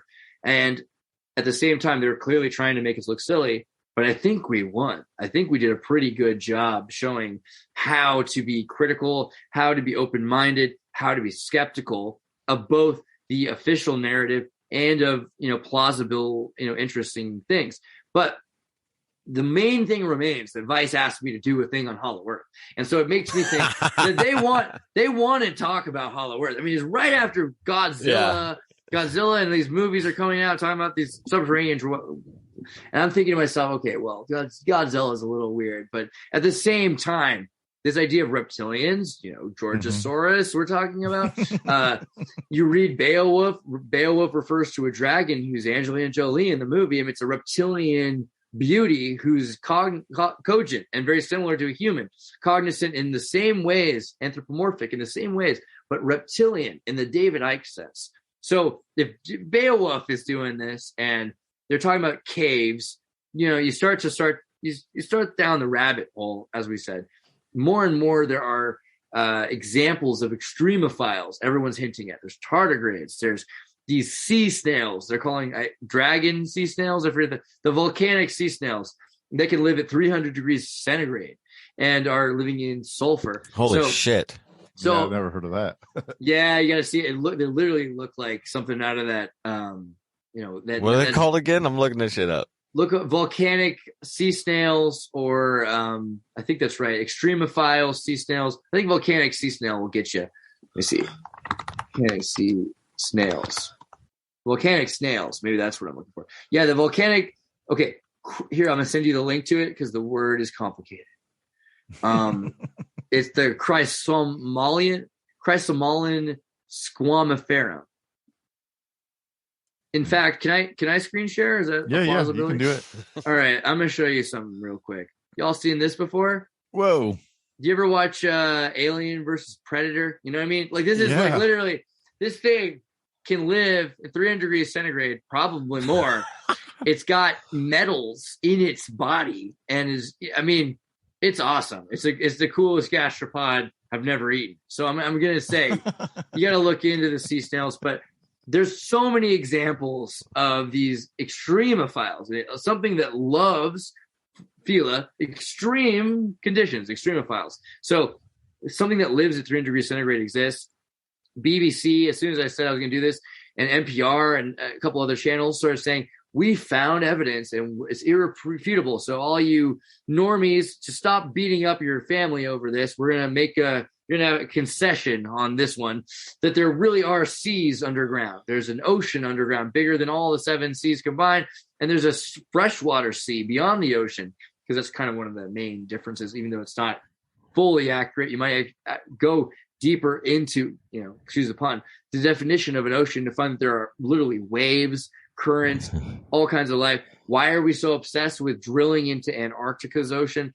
And then this year, was the first time that a company from MIT was going to build a drill to get geothermal energy from 12 miles deep, which is the same distance as the hellhole in Russia.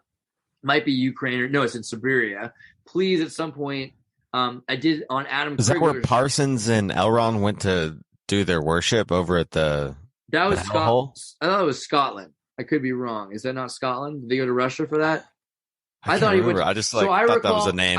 I recall him going to Loch Ness, and then he has the house he sold to Jimmy Page, which ended up being used by Ozzy Osbourne. And the story is the Loch Ness monster, which is similar to the Argentinosaurus and Mukele Mbembe, is really a legitimate creature from the pre-reset time, but that it's been manifested in different. It's been invoked because it can feed on the energies or whatever. I don't want to go too Scientologist, but if you've seen that movie After Earth with Will Smith, where he's like, this thing can only sense your fear, very Thetan-based technology. If this thing is able to recognize that, okay, the main thing is there's literally one story about Loch Ness Monster before Aleister Crowley. Before he was there, you've got a sainting of a guy who defeated a Loch Ness Monster in the 12th century. And then there's nothing up until he comes back. And then he starts doing his magic.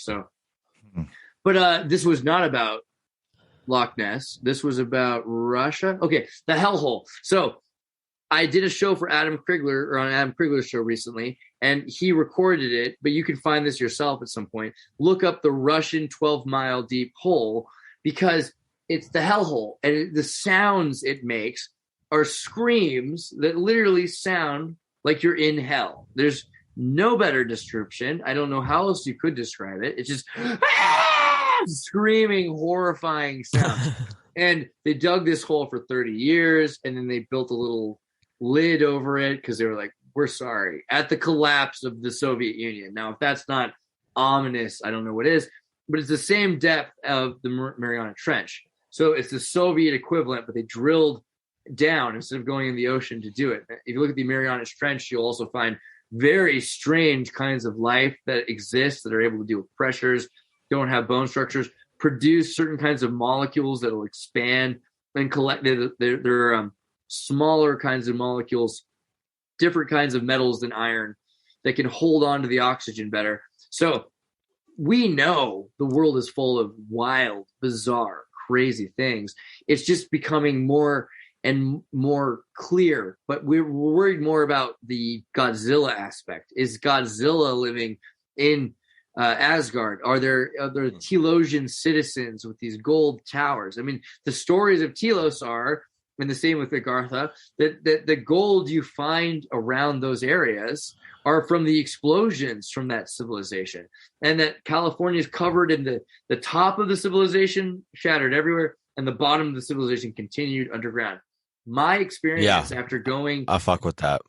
Yeah, talking to remote viewers and finding our way to our cave, something that's not clear in the episode, is that we got the government to give us the rights to go a mile deeper into the caves than anyone else has been allowed to go in the Californian regions connected with Telos.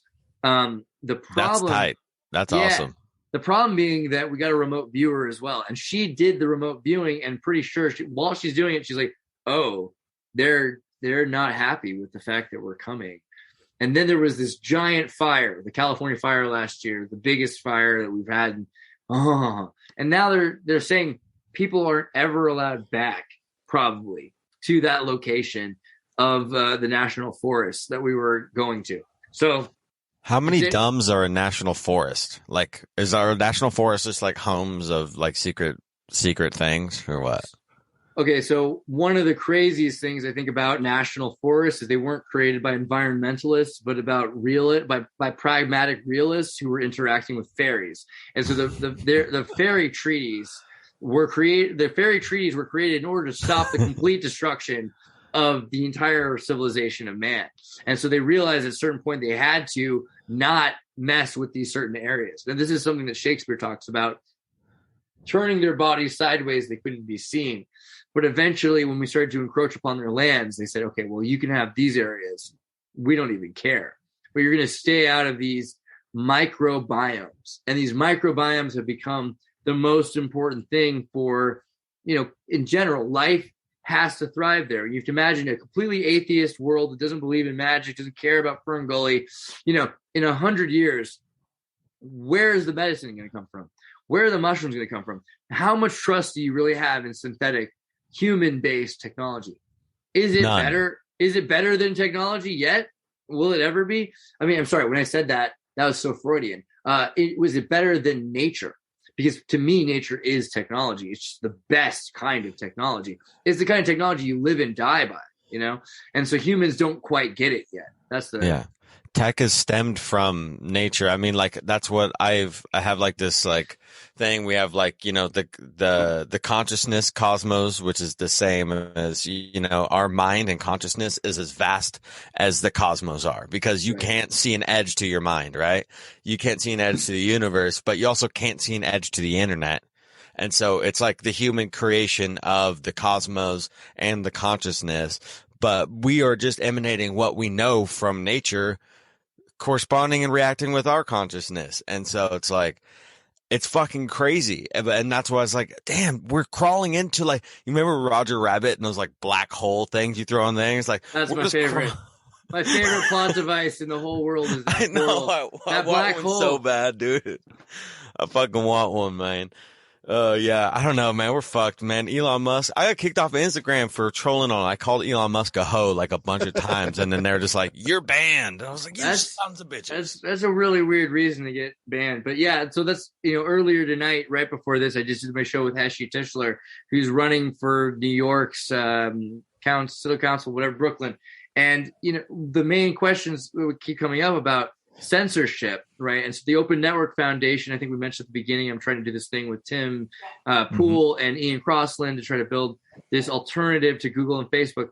It's not so much that we want them not to exist, it's that we want a non-unipolar experience to the internet. The way the world became unipolar means that you have these, you know, the roses are painted red today, and we have to just ban speech about this subject today, but tomorrow that might not be true.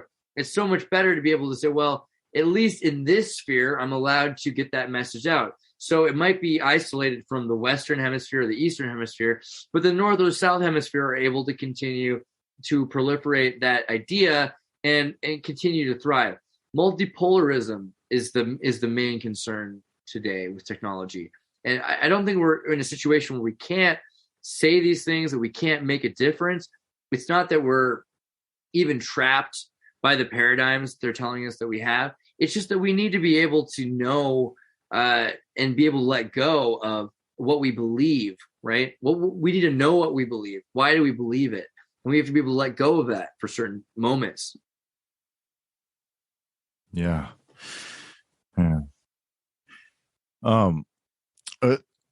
I was just thinking of, like, when we're talking about technology, I was thinking about like the Toltecs and the Aztecs and the Texas, and then, you know, of America being remnants of Atlantis or whatnot, and the technology. I wonder if there's some connection there to that tech aspect. Tech. I have to wonder. I'd love to look more into the Mayan etymology of tech. I know that tech is Indo-European, and it comes from Sanskrit. So techne means like to weave. So if you think about programming, another word for programming is coding, and coding means to weave. So the weaving of a tapestry, similar to combine. Oh, like textile. Yeah, textile is. Word. Right. So I would love to know more about the Mayan definitions. One of my first teachers in anthropology, she had a son in Latin America who was growing up in Mexico, actually, not in even South America, growing up in the temples around Yucatan. And by about 10 years old, they knew who they were, and they knew what they were living in. The parents were saying, we wonder if this is phonetic. We wonder if this is like a symbolic or hieroglyphic. And the kid's like, yeah, it's both. Here's the deal. And just by growing up there, wow, they were immersed in the technology and able to see it. And you start to realize, okay, technology is a major part of every hieroglyph or I forget. Gosh, I was just looking at the names of the codices from the Aztec codices. I can't remember, but send us a link on that when you do, man. That sounds super tight. If you type Aztec Codex, you're going to find like 6 that are available, because there's the French one, there's another one that's the Spanish one, and there's one in the London Library, and there's one in Russia. And the Russian one's the best understood by this complete outsider who is looking at it. I'm sorry, I'll have to look into the names. We'll do another thing when we talk about it. But what was the main point is the technology is at the epicenter of every Mayan glyph. You know, the idea that these animals have better technology, so you mesomorphic, digestion of the technology, that humans are connected with these biomes, which are living spaceships, that space is not outer, but space is here, and then we're living in space, is also a very Mayan concept, Yeah. So, yeah, I mean, we're getting to the point now where Mayan civilization is so misunderstood again, because it was already misunderstood when we first dealt with it. But now we're back to the point where people are saying, oh, yeah, they used to murder each other. They're just sacrificing each other all the time. Yeah. They're just super bad. It's like we completely missed the point that the Europeans went through the exact same thing, that we have a point of civilization that has a height, and then there's the dilapidation. But the main thing is it never ends at the height. The high hill is the middle always, and then there's always there's a continuation. Excellent. I can dig that. I got one final question for you as we kind of wrap up here, and then Roman, you can go. How do we connect Atlantis, Lemuria to Tartaria? How do we get to there from there? I guess the best way to say it is Atlantis was one of the first accounts of a city from the era of Lemuria that was part of Tartaria. So Atlantis is mentioned. You hear about it. Hypatia mentions it. Herodotus talks about it after the Library of Alexandria. He's saying, hey, I know people that have talked about this thing. It was better than we have now, but it was a couple generations ago. So the Tartarians the survivors of the Atlantic flood or the Atlantis flood? It's that Atlantis is one of the city-states that existed and was confederated across the world. Instead of having a new world order, it was an old world trade confederacy. And these different civilizations were really multipolar in a lot of ways. They had sovereignty, but they were connected and they were equalized in the sense that they had access to volcanic free energy. Their populace was able to have lack of scarcity to work towards better traded goals. Lemuria is clearly connected to this idea of spirituality. So many of them were aware, according to the Blavatsky myth, and this is the thing, a lot of the Blavatsky myth isn't archaeology. It isn't anthropology. It is myth. She's a remote intuition straight up. Right. And she could be true. It could all be true. It could be that her based off of a lot of fucking research, though. I mean, she was incredibly well read. Absolutely. I'm not, and I wouldn't, again, I wouldn't take it away from Blavatsky, but I would just say, I've made mistakes in my intuitions by assuming things where I've thought, for instance, the collapse of the intelligentsia was associated with the bourgeoisie instead of the Orthodox Church. The thing is, the roles can be picked up by anybody when they're necessary to be performed. So the roles could change, and the people that are famous for them could be replaced with other people that could do that, and it could be a completely new cast. And the problems with the church controlling intelligentsia are just as bad as celebrities controlling intelligentsia or the state. There could be all sorts of. Anyway, Blavatsky's saying that Lemuria had a spiritual dilemma, a material dilemma that messed with their spirituality and led to them leaving and going out into the world and then saying, we're going to internalize technology. We're going to get rid of the physical technology, but remember the math. We're going to get rid of the fork, but we're going to know how to use chopsticks.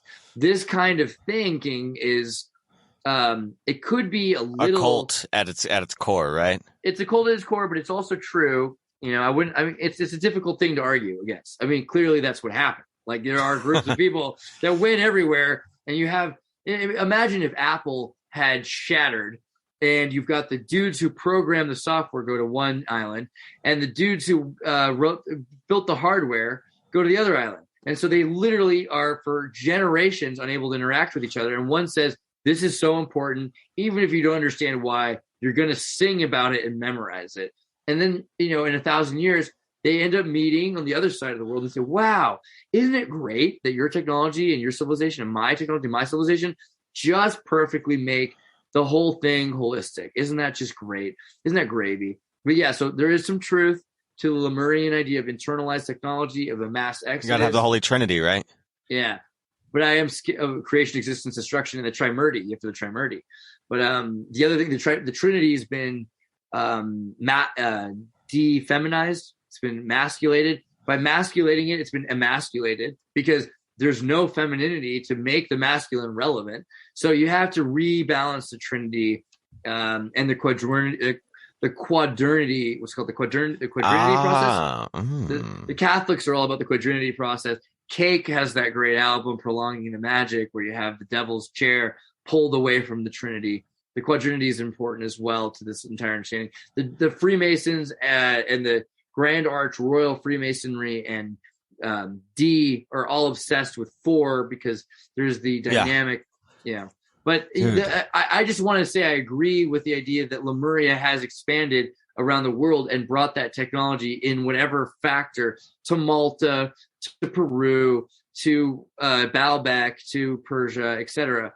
But that there's clearly the evidence here is that we are talking later, Blavatsky's talking later about the land of the lemurs, the land of Mu, and it's not so much the same as physical evidence of Tartaria, which we have plenty of physical evidence of Tartaria. It's on every map. It's not, Lemuria is from before the sinking of the continent. Tartaria literally still is on top of land. If you go right now to Tatarstan in the Russian Federation, which again, I have an interview with the last living Tartarians. Yeah, official. I have great interviews with the last living Tartarians from Tatarstan, and you got to see what it's like there because they're like, yeah, I guess I'm Islamic, but I practice yoga, and it's more of a feeling. And you're like, whoa, what are these blue-eyed Muslims from Tatarstan? And their capital is called Kazan, which is, Kazantip is the most important Ukrainian festival that was taken out of Crimea, but also Kazan means cauldron, which is the melting pot. And America is built upon the concepts of Tartarian melting pot, and that they say a sorcerer on top of a volcano put this melting pot. So there's just in Tarmacs where the generals and Tarkans and et cetera, you'll find that the evidence of Tartaria is so pressing that it doesn't matter this is mainly to your friends who are saying, I can't talk to anybody about this. Well, maybe you can't talk to anybody about Lemuria, but you can find evidence to talk to progressive, Democrat, liberal, whatever's about Tartaria. It fits into the normative structure enough that will lead them eventually to Lemuria. And that's I think the value there. Also that it's not just one place like Atlantis. Wow. Yeah, that's a good way because people they have to have like physical things. Like I was just talking to a buddy about that yesterday. He's like, people don't believe in ghosts ever. You can never have the consensus believe in ghosts because there's no like physical way to see it. Jesus.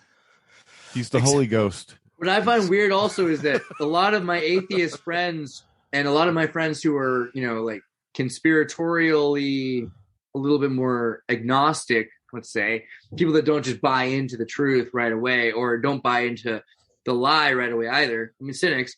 I know a lot more people that are like the mainstream normative people that are interested in ghosts. For instance, I think you could say Tim Pool is interested in paranormal far more than he's interested in some of the occult or Gnostic concepts. Not that he's fully against them, but he's very interested in that, and he would love to have evidence of electric meters picking up on ghosts. He would love to have a show that proved or disproved the evidence, the material evidence of ghosts. There's something that people love about ghosts, but I don't think it's fully false to say that there are spirits, fairies. I believe in metaphysical consciousness. I think it's very clear that biology is God's spirit. The Hegelian Geist is true. The Soviet concept of the man without a soul, doesn't hold water. Even the idea of the Slavic demon, that you become when your body dies, the thing you focus most on, right? That energy is the thing that lives beyond you. So spirituality is the inevitably most self-evidential thing that will continue to exist beyond material, because material can only last for so long. So we constantly look for ontological intention, and we can prove that energy and spirit matter. I do think that the Chernobyl ghost thing is creepy. Like if you saw there's a group of the ghost hunters, I don't even watch those kind of shows, but my friends, like I said, like they're into this, so I checked it out. There was an episode where they didn't even get the real team. They got a whole other group of people. They're like, well, you guys are the B list. I forget how they did that with X-Men. But it was the same thing where like, you guys are the dolls that we spend $7 less on. And then they sent them to Chernobyl, which is on one hand not impressive to me because I have friends in the Ukraine, and living in a nuclear fallout zone is only scary if you really believe in the petroleum gasoline company's propaganda campaign. But if you imagine that there is some danger, you probably wouldn't want to live around radiation. So they sent in their secondary team, and when they got there, they were fully creeped out. They would go into these corners. A desk would fly up out of the elementary school in Pripyat, and their batteries were just like, they go into a corner of a dark area. Their batteries were just drained. And so I don't necessarily believe it, but I love the idea that radiation is somehow holding on to the consciousness that existed at that moment, and that somehow you've got these magical ghosts. I think that's a great story. And ghosts feed on electricity, like you say, so they're just sucking up all the magnetic energy. So they're going to the poles and they're just driving it like a stick shift car. And they're just like it's like Ghostbusters, right? Ghostbusters holds a lot more validity to some fucking esoteric paranormal type of fucking truths that might be out there, yo. So this is why I'm allowed to be on these shows. I mean, because if you think about it, like I'm supposed to be talking about this, circumstantial, blasé evidence that the Euro councils accept, etc. But I read too many comic books. I saw too much Star Wars, and I know too much of the paranormal, stories. So I can't help but admit consider and cite those examples. But I wouldn't say that my whole life or your whole life should be based on trying to talk to ghosts, but that maybe we shouldn't just completely discount the idea that beyond human interactivity is possible. Because if it is, and we are discounting it, then we are in very much danger. Because, look at you could be talking about far space, far time. You could be talking about hyper holographic space, holographic time. You're still dealing with this concept that you're not in complete control. And the more that we the more we can listen and get out of that, the better. I think that's what we're missing from our whole plan. Our whole plan has been to tell other people, hey, here we are, here's what we are. We're not doing enough of the who are you? What is it out there kind of thing. Roman, you got a final question? What's up with that picture right behind you, bud? What is that, some orphan train shit going on there? What's happening with that back screensaver there, man? That's basically it. You got a bunch of foundlings being brought in, and I think there's a Peter Pan he's soaping his shadow on. You know what? I'm just a real metaphorical guy. I'm a meta guy. Oh man, no, I'm stoked this happened. You were the first person 3 or 4 years ago on this podcast, like the Nerd Word or some shit. It was like Powdered Milkman is their logo. That's how I truly remembered it. I remembered this crazy name with the X and a powdered milkman, and I was just like, bro, I heard about this shit at Tartaria, and it's one of these things that really cracked the egg got to where we're at now. And it's like years later, it's just like it's never not been so much information coming in from all over the collective consciousness. Seems to just be like crazy spreading the shit, but you were in it in the beginning, so it's an honor. And yeah, man, like I really enjoy your shit, and I'm totally gonna check out your fucking Vice, and hope you got some more videos coming up, man, because video content is the future if you want any leeway and any sort of money doing this shit at all. So I've got my sword. I've got my shield. I'm fighting the blacklisting and the censorship and the shadow banning. I'm doing my best. And it's really you guys are my comrades and my arms. If it weren't for you, then who knows where I'd be. I'd probably be in a ditch covered in petrol on fire somewhere. So I appreciate that. I could be Seth Rich any day. So I appreciate any chance I get to get this data out. And, seriously, I love the questions. I love you guys. And my main regret is I didn't get to hear more from you. So let's definitely do it again. For sure, man. Yeah, thank you. We appreciate your time. Thanks for being here. Tell the good people where they can find you at. So all your links, all your stuff, all your websites, all your TV shows, all your metaverse, all your... I have way too many. Go to Xirtus, Xirtus.us or Xirtus.com, or go to Andreas.me. And, I'm trying to make it easier. But basically, if you type Andreas Xirtus, Xirtus, into anything now, luckily, people like you have made it possible for my name to beat the Zuck, to defeat the shadow ban. Because if you look for my name, you probably won't find my channel right away unless you go to my website, but you will find somebody who's talked to me, or rather listened to me rant at them. So I appreciate that opportunity, and enjoy. Thank you so much. And if you guys aren't down with that, wake up. Wake up.